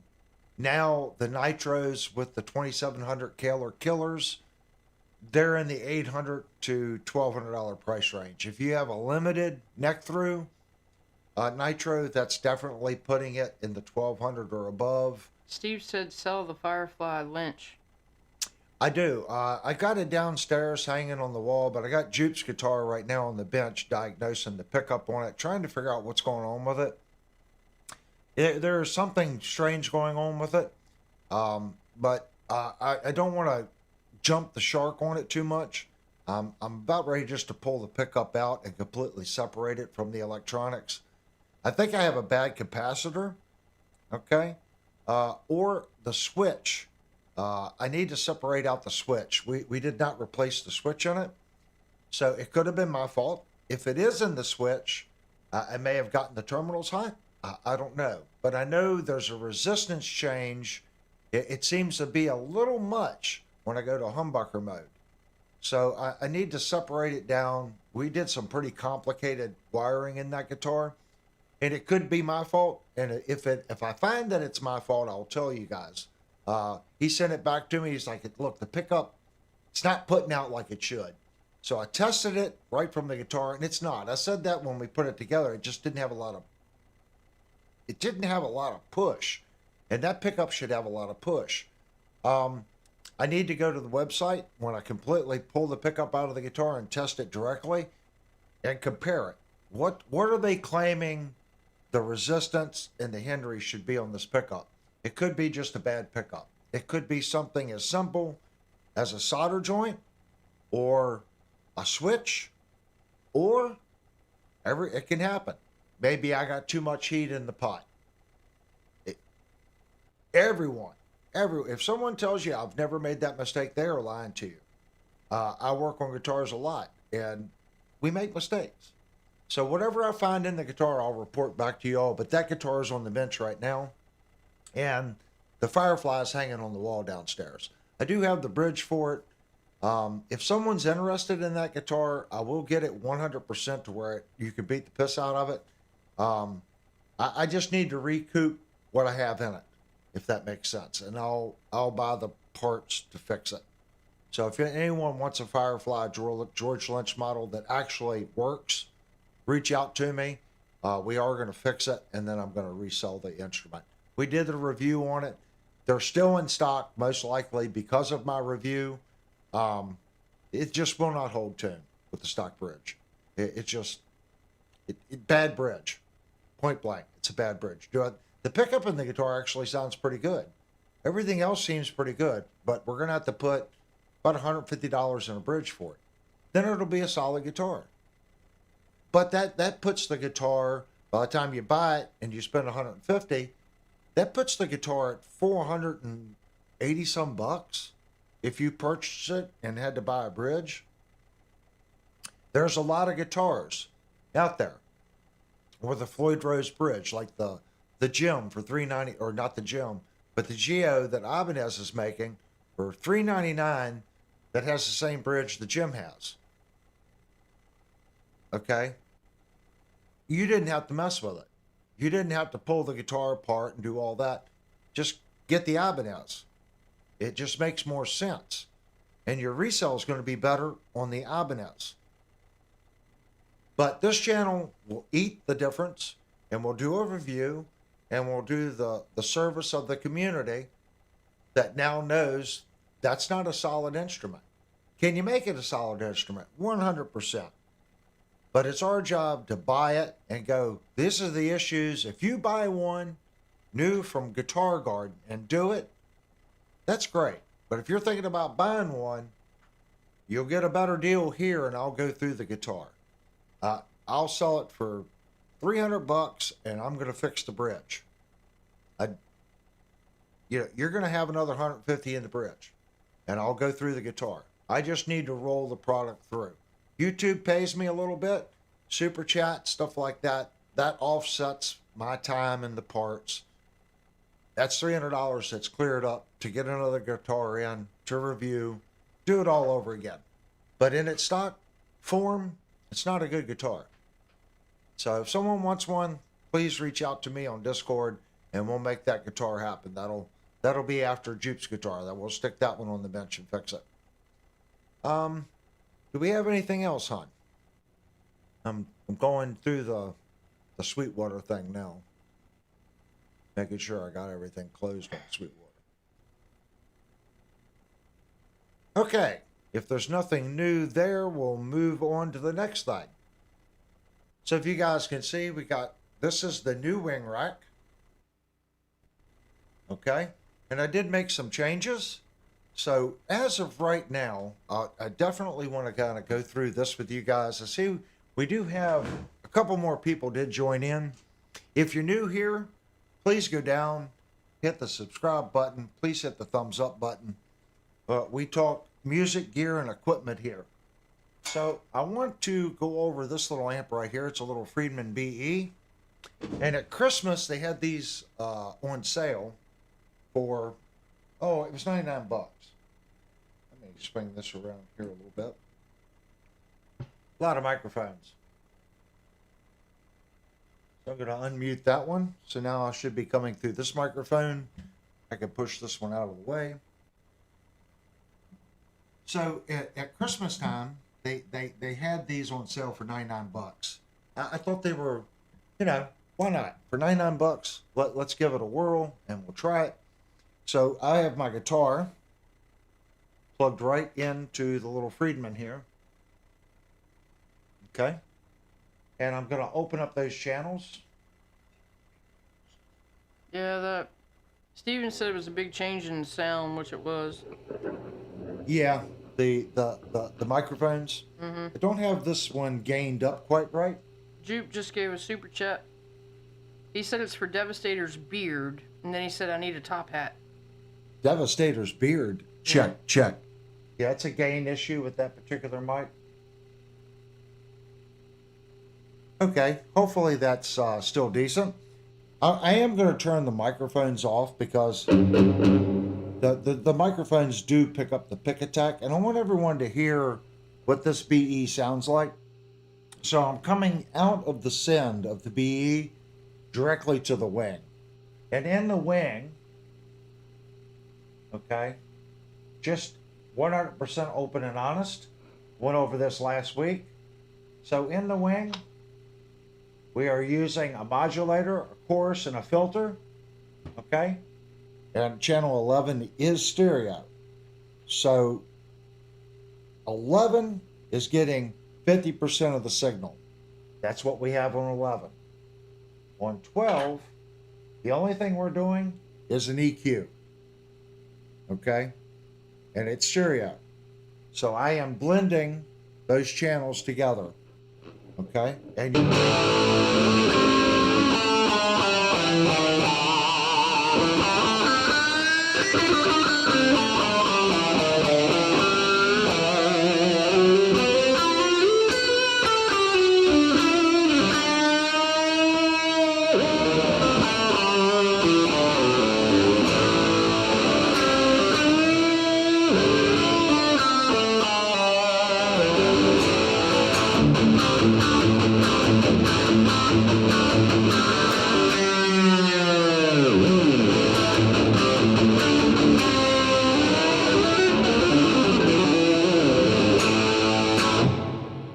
And I think we're just a fraction hot, so we're going to turn down just a little bit. Oh, Steven was talking about the mics and new rack. Guitars sound much clearer. Now, I want you guys, do you hear that? Watch when I turn the knob.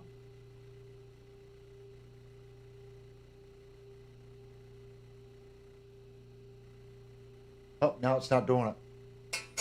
Sometimes, oh, it's only with the volume up. Watch. Hear that? It's little things like that.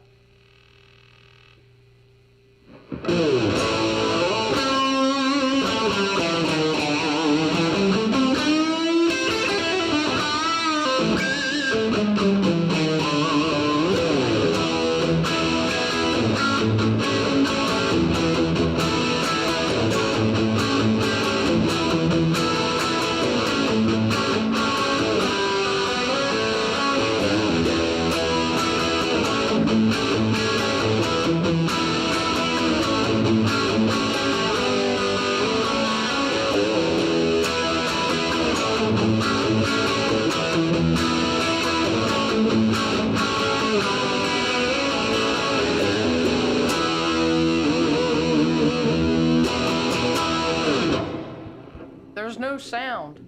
No sound? What do you mean? There's no sound. You can't hear the guitar or nothing.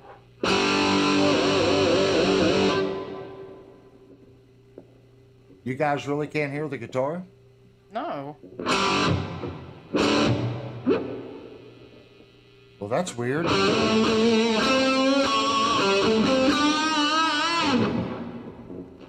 The OBS, if you guys could see the screen right here, OBS is seeing it. Can't hear you either.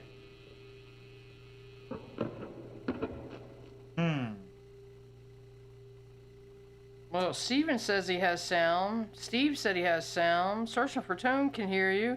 I can't hear it. And Mikey can't hear it. Then that's something on their connection. Wait a minute. Let me get Because if Searching for Tone and everyone can hear it, then it's something on their end. Because OBS says that it is getting There it. we go. I had to reset, go out, and come back in, and now I got it. Okay? Mikey, do the exact same thing.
That is a kick-ass sound, guys.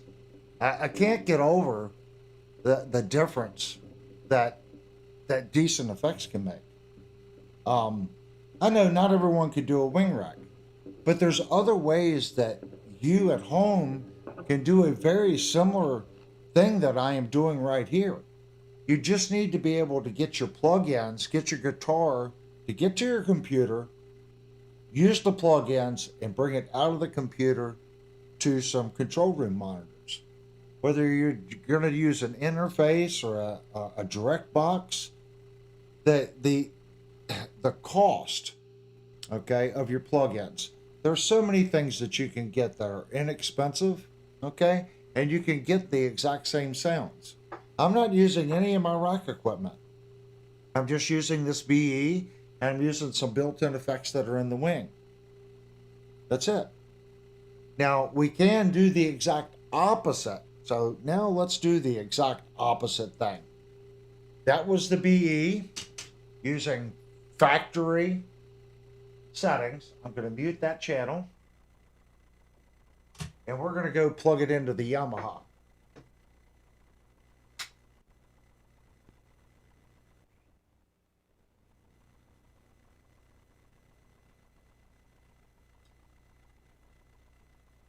Okay. Now, so everyone can see it, I'm going to go to this window. This should be my, we got a lot of windows open. So here is my Yamaha amp. These are the settings on the Yamaha. So I want to turn it up here.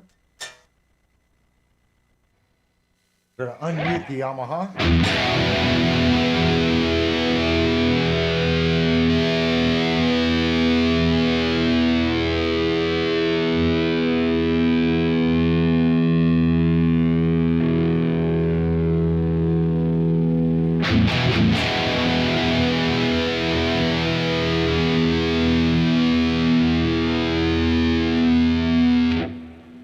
So this is the Yamaha amp that's just a little bit off camera right here. Everyone knows it. Now in this scenario, I have no plugins, no EQ, no nothing in the wing. It's just acting as an interface to get to you guys.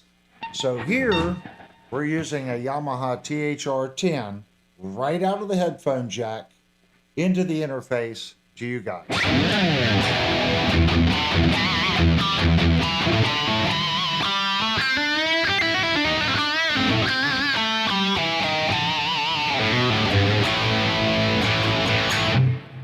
Now you can hear it's a little thinner sounding. Cut it back just a little bit.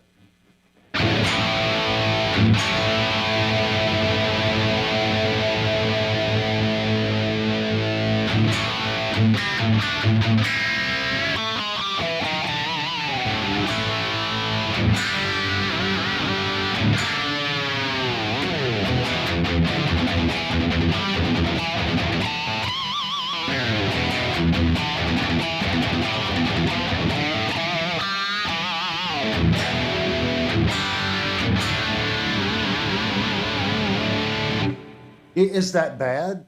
I don't think that's a bad sound, but I'm listening to the effects.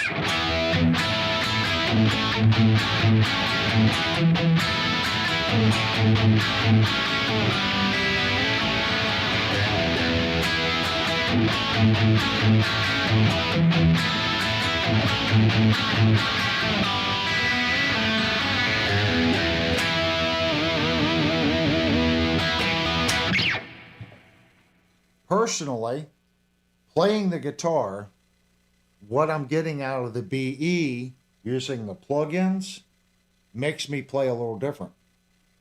Okay? I feel more connected to the instrument, and I'm getting there's a weird kind of crunch.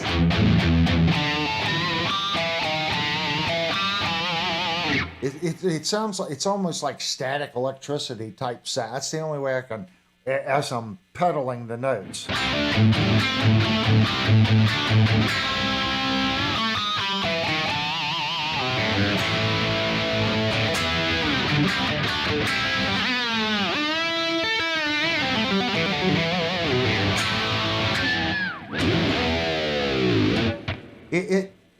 It reacts right if I'm.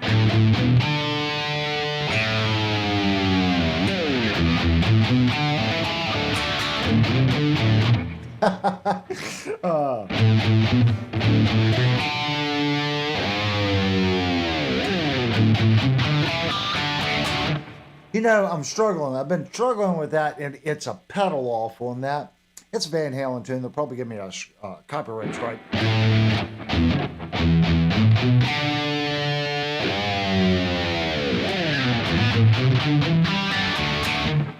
Right there.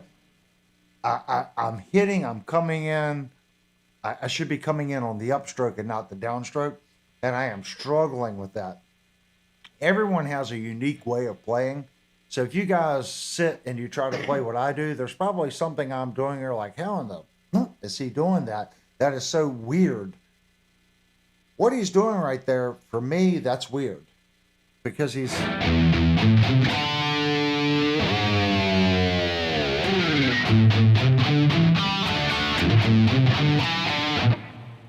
If I get it right once, I will not get it right the second time because of the cadence that he's coming in on that. You just got to keep practicing it and practicing it. And I know what a lot of people are saying is, well, you know a lot of Van Halen songs. Actually, I don't know very many. I know like one Van Halen song, and I play it wrong. That's not where I learned my technique. I learned how I play just by playing. Okay? Of course, we're influenced by the things that we used to listen to. Van Halen was a band that I used to listen to. Okay? They were more popular when I was much younger. Okay? I was more influenced as far as the music that I listened to by Dokken, George Lynch, later Ozzy Osbourne was Zakk Wylde. I'm not from the Randy Rhoads era of Ozzy. I listened to it, but it was Zakk Wylde that,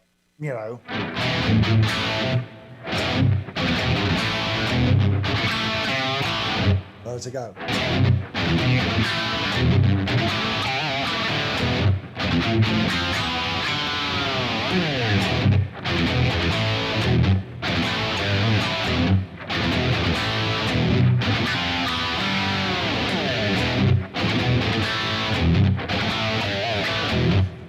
Pulling that out of my butt. It's do you pretty have close. Do you have a Wolfgang? I do not have any Eddie Van Halen guitars. I am looking for one of the PV 5150 combo amps. I think that would be a cool amp for me. And again, I'm playing less and less guitar amps. I play more like this now. This is how I play guitar. When I come home, I plug into either the little mini or this, into my power amplifier, into my control room speakers. And I was doing that before I bought the Wing. It was just simpler. I have a really expensive rack mount amplifier on the other side of the room, but it's just easier when I come home. I just plug into the Yamaha or now the BBE. And if you notice right here, I got my Line 6 stomp. We're going to play into that. I've got it all hooked up. Since I was redoing the Wing, I got the Line 6 stomp hooked up as well. I just find it easier. And there's nothing against my rack amp. I love my rack amp. So let's check out. Searching for Tones, got to go. Oh, thank you so much, Brian, for coming in. And if you're not subscribed to Searching for Tones channel, please go over there and check it out. He just did a video today. I just watched it right before the stream. It was talking about the jet guitar. See? I pay attention to things. What are you playing through at this moment? Right. What I was just playing through was through the Yamaha THR-10 Mach 2. It's a little desktop amp coming out of the headphone jack right to the Wing. I just plugged into a Line 6 stomp right here. And that channel should be right here. This should be the Line 6.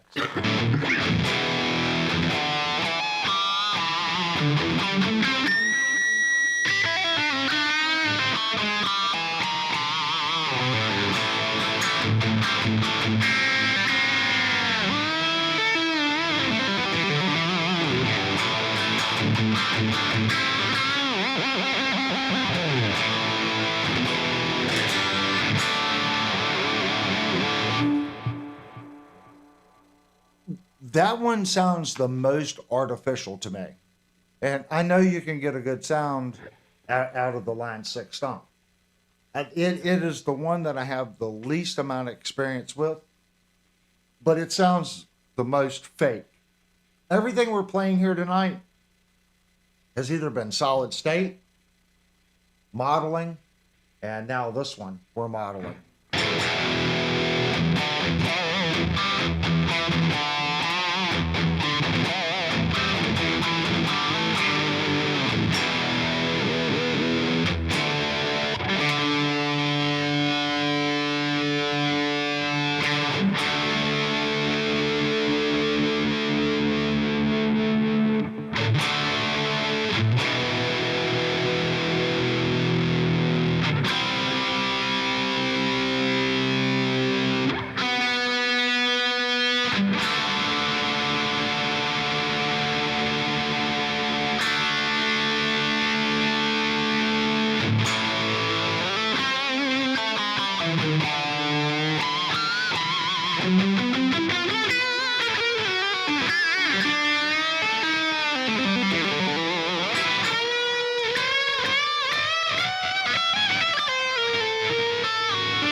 And it feels the worst under my fingers. That's why you don't see me use this too much. But then again, I want to qualify that. It's fine. It sounds fine. I'm sure I can dial a good sound in. If I was going to go to an open mic nowadays, I would take my guitar, probably not my Schecter. I would take one of my RGAs, so $450 guitar. I would take that, put it in a gig bag, take that little line 6, and I'd go right to the mixing guy. Here's the output of my line 6 stomp, and I would go play. That's how I would set it up. If I needed to hear myself, I'd get a cord with a little bit longer extension, and what I would do is on my guitar cord coming in, I would duct tape a tip ring sleeve cord to that. That way I'd have one cord coming up to the guitar. I could plug my headphones into that. That would go into the headphone jack, my guitar into this one, and then go front of house. I could hear myself. That's a plugger way of doing it, I know, but it would be all I need. And I would go have fun.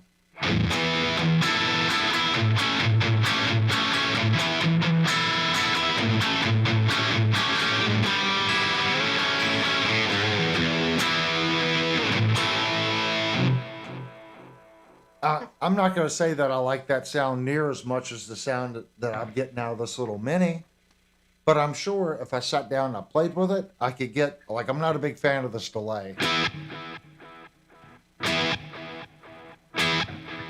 So on that one, let's see what we can do with that. That's crossover 412, that's the cab simulation, mixer. So there's the delay. So let's try to take some of the delay out. So right there is mix.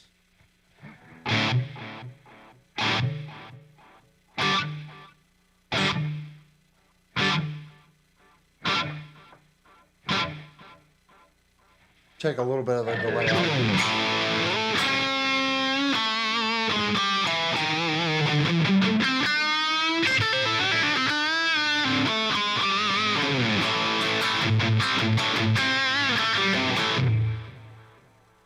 Needs a little more.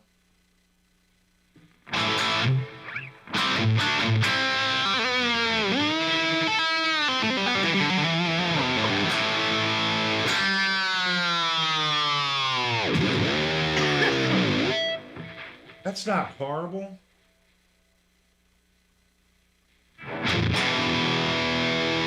So you just gotta play with your system, and a lot of that is, don't go crazy, especially if you're playing in a band. Don't go crazy with your effects. Try to give the sound guy as dry of a signal as possible.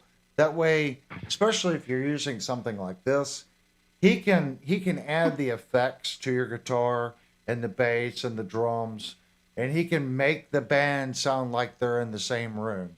If you show up with all this reverb and all this delay, it kind of ties the sound guy's hands.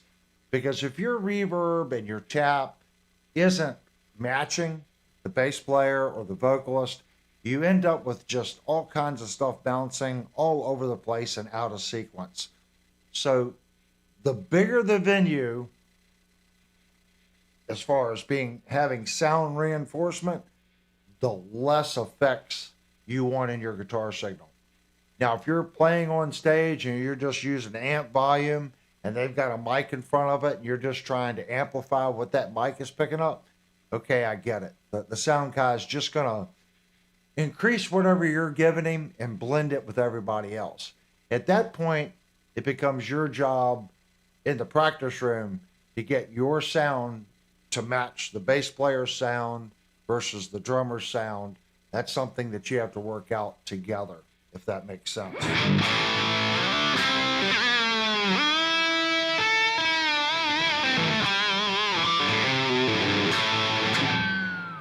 Missed it. So I did take the time and get all my things working. I do not have the rack amp hooked up. I ran out of time, or I would show you what that sounds like. Next week, we will get the rack amp hooked up, and I'll have all these, this whole area right here. Okay, this whole area right now. This is the BE, this is the Line 6, and this is the Yamaha. So I'll be able to put the rack amp right there, and it's all in this group. So when I go to mics, I push this button. Here's our 3 microphones. So I'll be able to push this button, and I'm going to have keyboards. I'll have my keyboards, my DP32, or anything else that I'm wanting to run in the system. I've got a whole nother group, 25 to 32, that I can come in on. I don't have that much stuff. It looks like I'll be able to get everything that I own plugged into the wing without buying a Stage Connect. Yeah, it's going to be close. I think Behringer nailed it on how many. They would have had to go to a 5U to give us more inputs. I agree with the decision they made. It's the right amount of outputs. It's the right amount of inputs. It's good enough to do some really high-end things without having to buy a stage box or a Stage Connect box. If you're doing, if you're wanting to go out and play in a band with it, you're going to need a Stage Connect box. When you start getting into aux sends and wanting to feed monitors and having different mixes for your monitors and stuff, yeah, you're gonna definitely want to use the AES 50 or whatever that is port on the back, and send that stuff out to maybe like a P16, and have the P16 mix that stuff for you on the other end of the stage, so everyone can have a mix that they like. Don't ask me for advice on that because I have no idea how to tell you to do it. There's a guy named Drew Barrymore or something like that on YouTube. I've been watching him a lot. He does a lot of church-oriented things. If you can find his channel, just type in Drew Behringer X32 Behringer wing rack, and I'm pretty sure his videos will come up. Save yourself the time. I have looked at a lot of different channels. The information that he's posting on the wing rack seems to be the best. And the most accurate as far as what he says, what to do. When I sit in front of mine, it's like, okay, it's exactly what he said. Some of the other ones, it's kind of like, yeah, I'm not seeing that. But his very good content, and he gives you the way his studio is set up, it's set up to show you the differences. So when he makes the change, it's an audible change that you can hear. He's got it set up to where it's not do this and it'll work. He'll show you. This is how you got it set up. If you do it this way, here's the audible difference. And he's got 2 boards set up. This is this way. This is this way. You make the decision. If you do it this way, maybe your DCAs won't work. If you do it this way, okay, your DCAs aren't going to work. but you'll have a better monitor feed going out to a stage box. He'll give you the pros and cons. That's what I like about it. And I'm using this much. But that's what brings me back again. Do we really need an amplifier? I'm going to say I don't. For doing what I'm doing now on YouTube, once I get the Akai hooked up and I'm able to start writing again, and I have not checked Reaper because I just now got this hooked up, but everything was working, so the drivers and everything are there. I'm going to check Reaper tomorrow, make sure all that's still working, and hopefully by next weekend I can have the rack amp or the Akai hooked up, but I'm hoping within the next month I'll have everything plugged into it. Maybe even be able to get some open mics in the room and do some cabinet micing to kind of show you the difference between using an IR pedal Steven said, and doing a mic. Everyone meet at Avery and Linnell's Rockin' Block Party this summer. You know, a lot of people have said that. If you guys want to do something like that, I'm 100% for it. When you do something like that, though, you usually have to rent a place, or you have to go to a public park. And if you go to a public park... Steve's got to go. Oh, thank you so much, Steve, for coming in. And thanks. Without you guys, the stream wouldn't be what it is. If you go to a public park, you're kind of at the mercy of the other people at the park. So if you're going to play music and do stuff like that in a public scenario like that, you're not going to be able to play loud. It's going to have to be at a very low volume, and it would be more of a cookout meet and greet. If you're wanting to play, and actually have live music and stuff like that, you're looking at renting a place to be able to do that. That costs a lot of money. So, you know, if you guys want to do something like that, we're spread out from New Mexico, California, all the way to Israel. So I'm sure Cole in Israel couldn't attend, but, you know, I'm in Virginia. So we're spread out. I think Devastator's he's down south somewhere. I'm pretty sure Searching for Tones down south. I think South Carolina or Georgia or something. Kurt, I believe he's up in Michigan. Steve, I believe he's Michigan. Mikey, I think is New Mexico. Steven, I don't remember where Steven is. Jupe, I think, is New Jersey. Rhode Island.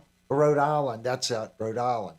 So we're kind of scattered all over the United States. It would be really hard to set something up like that. Devastator's in Arkansas. Searching for Tones in North or South Carolina, I think. Yeah, Carolinas. So we're kind of like all over the place. I mean, it would be fun to do something. The only person Steven is in Florida. Steven's in Florida, the Sunshine State. The only person I know would be there no matter what would be Trucker Bob, because he just, now I need a freight load to this area on this date. And he would pull up, either he has dropped his load and he's in between picking up his next load, or he's on the way there. He would be the only person that wouldn't bother him where we were. He would just pick a load and go that way.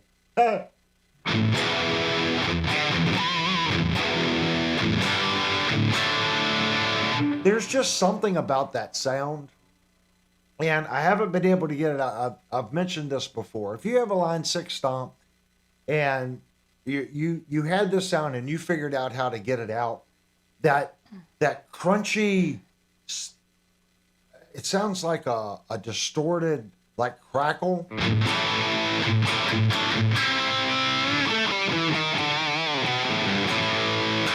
That the distortion gives it. Please send me a message on Discord. I'm curious what your workaround was on it. And it does it pretty much on all the distortions once you give it a lot of gain. Steven said Bob can pick us all up, equipment and all. Yeah. That's true. He's probably got a tractor trailer. We just make sure we have enough tie-down straps to make sure it gets... I'm sure Bob would be driving like an insane person, going, "I'm gonna see how roadworthy their stuff is." We have to tie down everything, so we're in the back riding. We'll have to screw the sofas to the floor and everything else. That would be funny. I wonder if he's got one of those trucks that's got the pull sides like lumber trucks, We could just set the whole band up inside. When we get there, just pull the tarp back across the back of the. You seen those, the tractor trailers they load from the side? That now, if he could get a load like that and empty it, then come get everybody and then go to the place, that would be well worth it. So I'm going to switch back to the BE, guys. I feel that it just does a little better. Let's switch over to BE. And I got to go to that channel.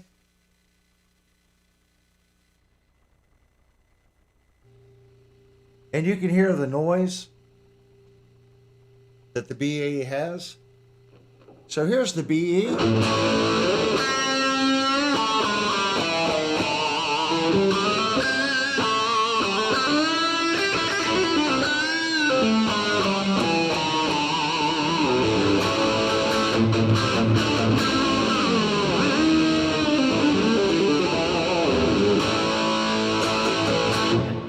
The sound is just more, the sound is more full.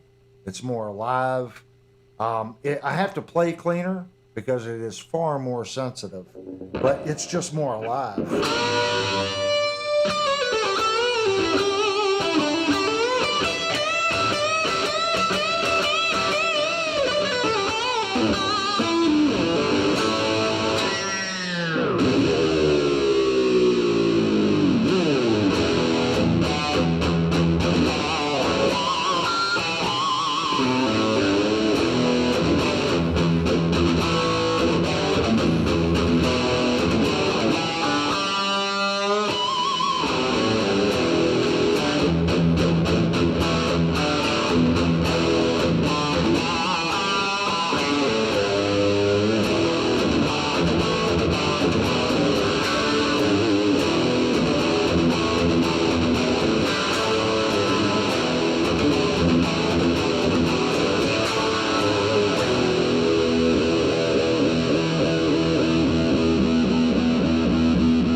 That's a good sound. So I'm not going to mess with it.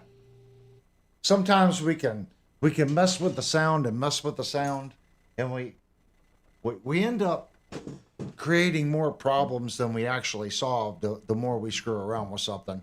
So until I listen to the stream a couple weeks, get my head around it a little bit more, I think I'm not going to touch it. I want to get everything working first, and then we'll go to the next step. We have any questions on? No, they're too busy talking about planning a trip here. Oh, they're planning the trip. Well, while they're planning the trip, I'm going to take a sip of hot cocoa here. Oh, she makes a mean cup of cocoa, guys. Let me open fire up Discord.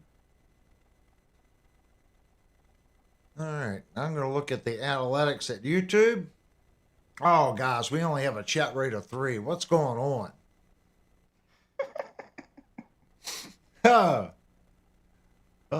Is there a BE model in the HX? I am not sure.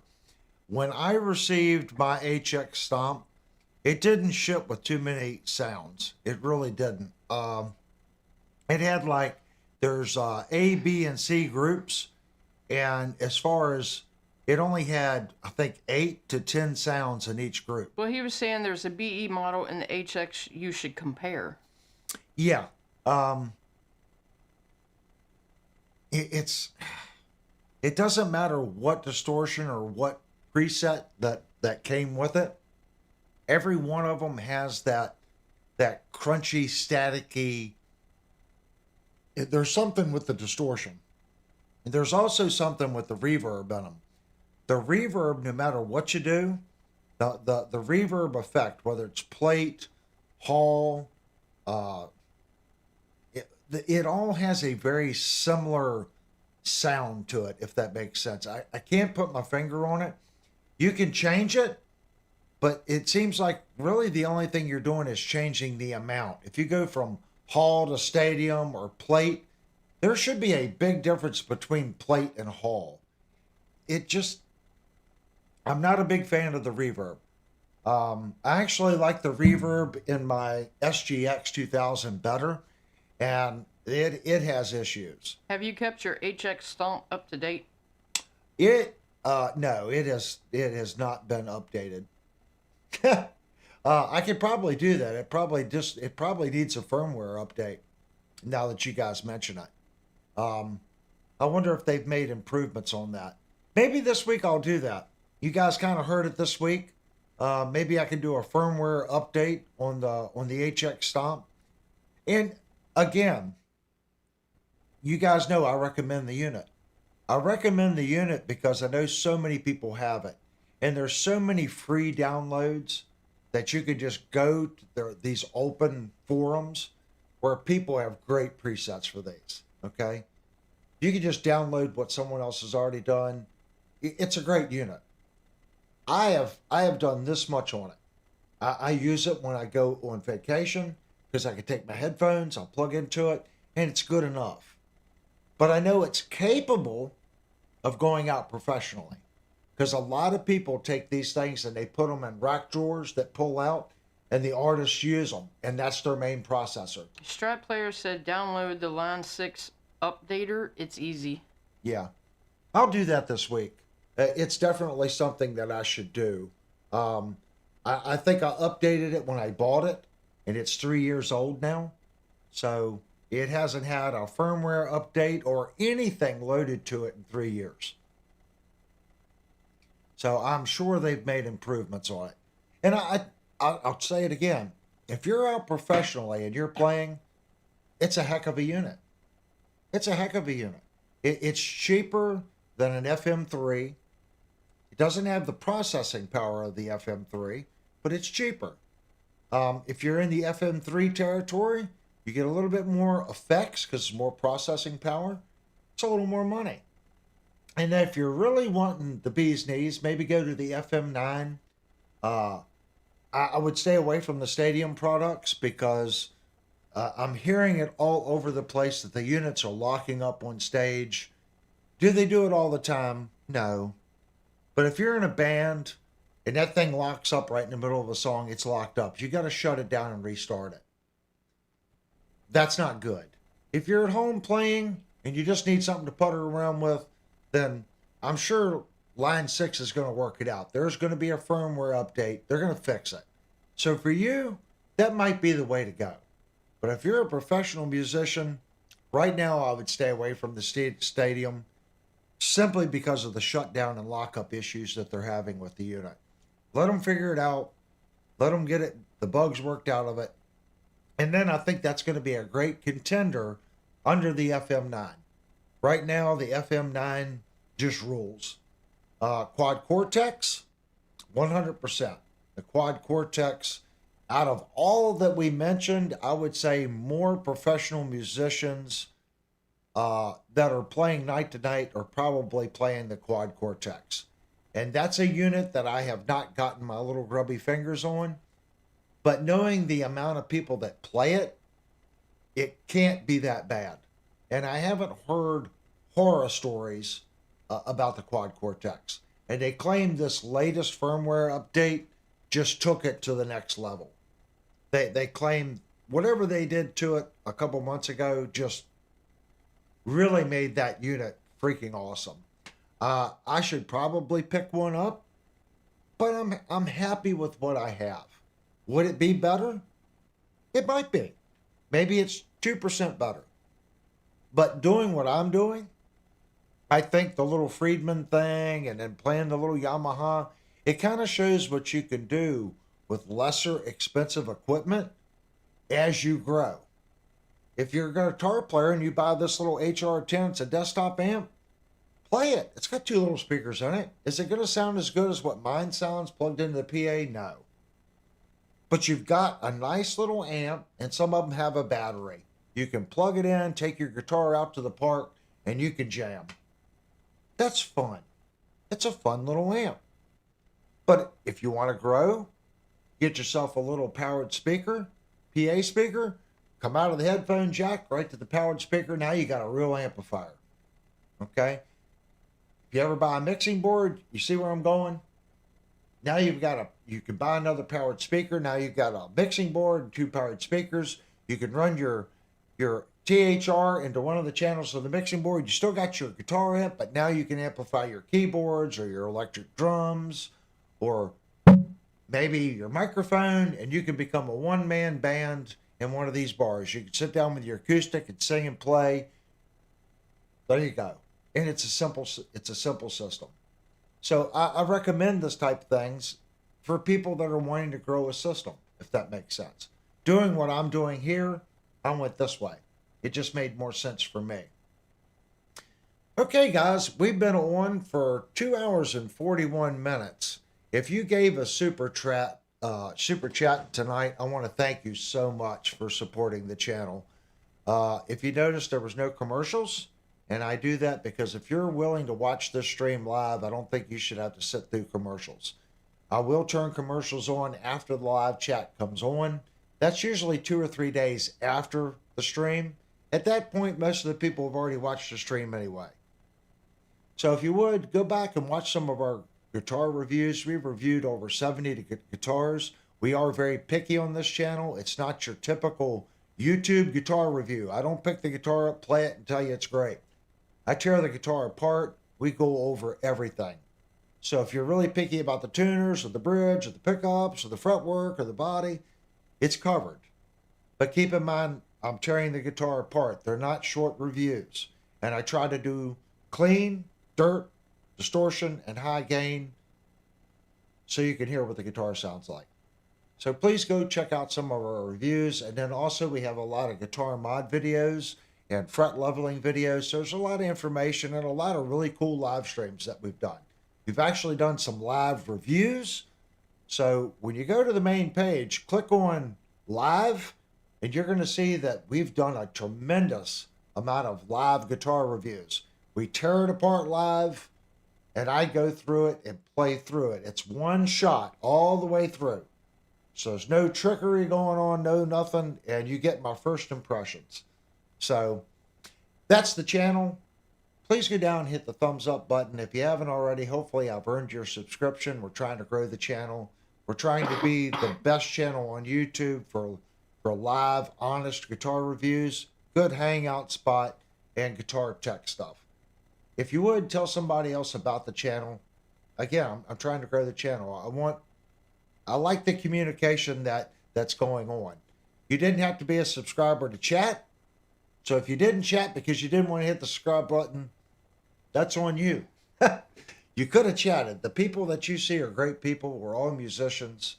We just want everyone's opinion, if that makes sense. That's what it's about. We do this every Thursday night and every Saturday night. And I usually upload a video once a week, but we haven't uploaded a video in a couple weeks. So you don't have to worry about us blowing up your inbox. I'm not going to be showing a video every 2 hours. You're not going to get a notification saying blah.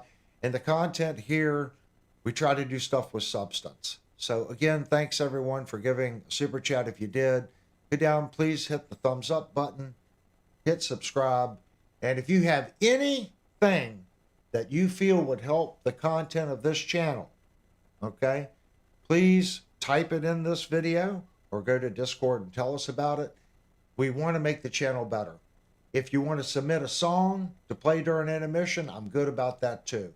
We're trying to make little changes. If that's what it takes to make it, I'm all about it. I'd be curious to see what you guys are working on. And don't forget, we have a room. If you want to come in and chat with me and be part of the stream, we can make that happen as well. We're looking for, if you've got a YouTube channel, you're in the back and you're just watching, hit me up. Let's do a stream together. Steven said just quit smacking your fingers, Avery. Yeah. If you tied my hands behind my back, I wouldn't be able to talk. Well, I don't know. Maybe he's talking about smacking your fingers with like hammers and stuff. Oh, yeah, that might be true. This one's healed up though. Yeah, I just finally peeled the last little bad spot. And this spot here is almost healed as well. So that means I'm about ready to either hit myself with a hammer or get it caught in a saw or a pressure feed roller. Let's hope not. All right, guys, thanks so much. And hope everyone enjoys the rest of their Saturday night, especially if you're in California. You still got a little bit of time. For us, it is 10:48. So I always go back and rewatch the stream because I miss a lot of what you guys say. If you said something directly to me and I didn't see it, uh, a word of advice: always put at Music and Gear, and it'll come up orange, and then that'll my little squirrel eyes will be directed to the screen, and I'll know that you're trying to get my attention. So again, guys, thanks so much. Hopefully you enjoyed the tonight's stream. Any suggestions on stuff that you all want to go over, please go to Discord and let's talk about it. And let's set up a stream, whether it's talking about mixers, gates, compressors, speakers, strings. Let's have the conversation. Let's help one another out. Okay, guys, thank you so much. And we're going to do our 5-minute ending window so you guys can chat and say goodbye to everyone. Thanks again.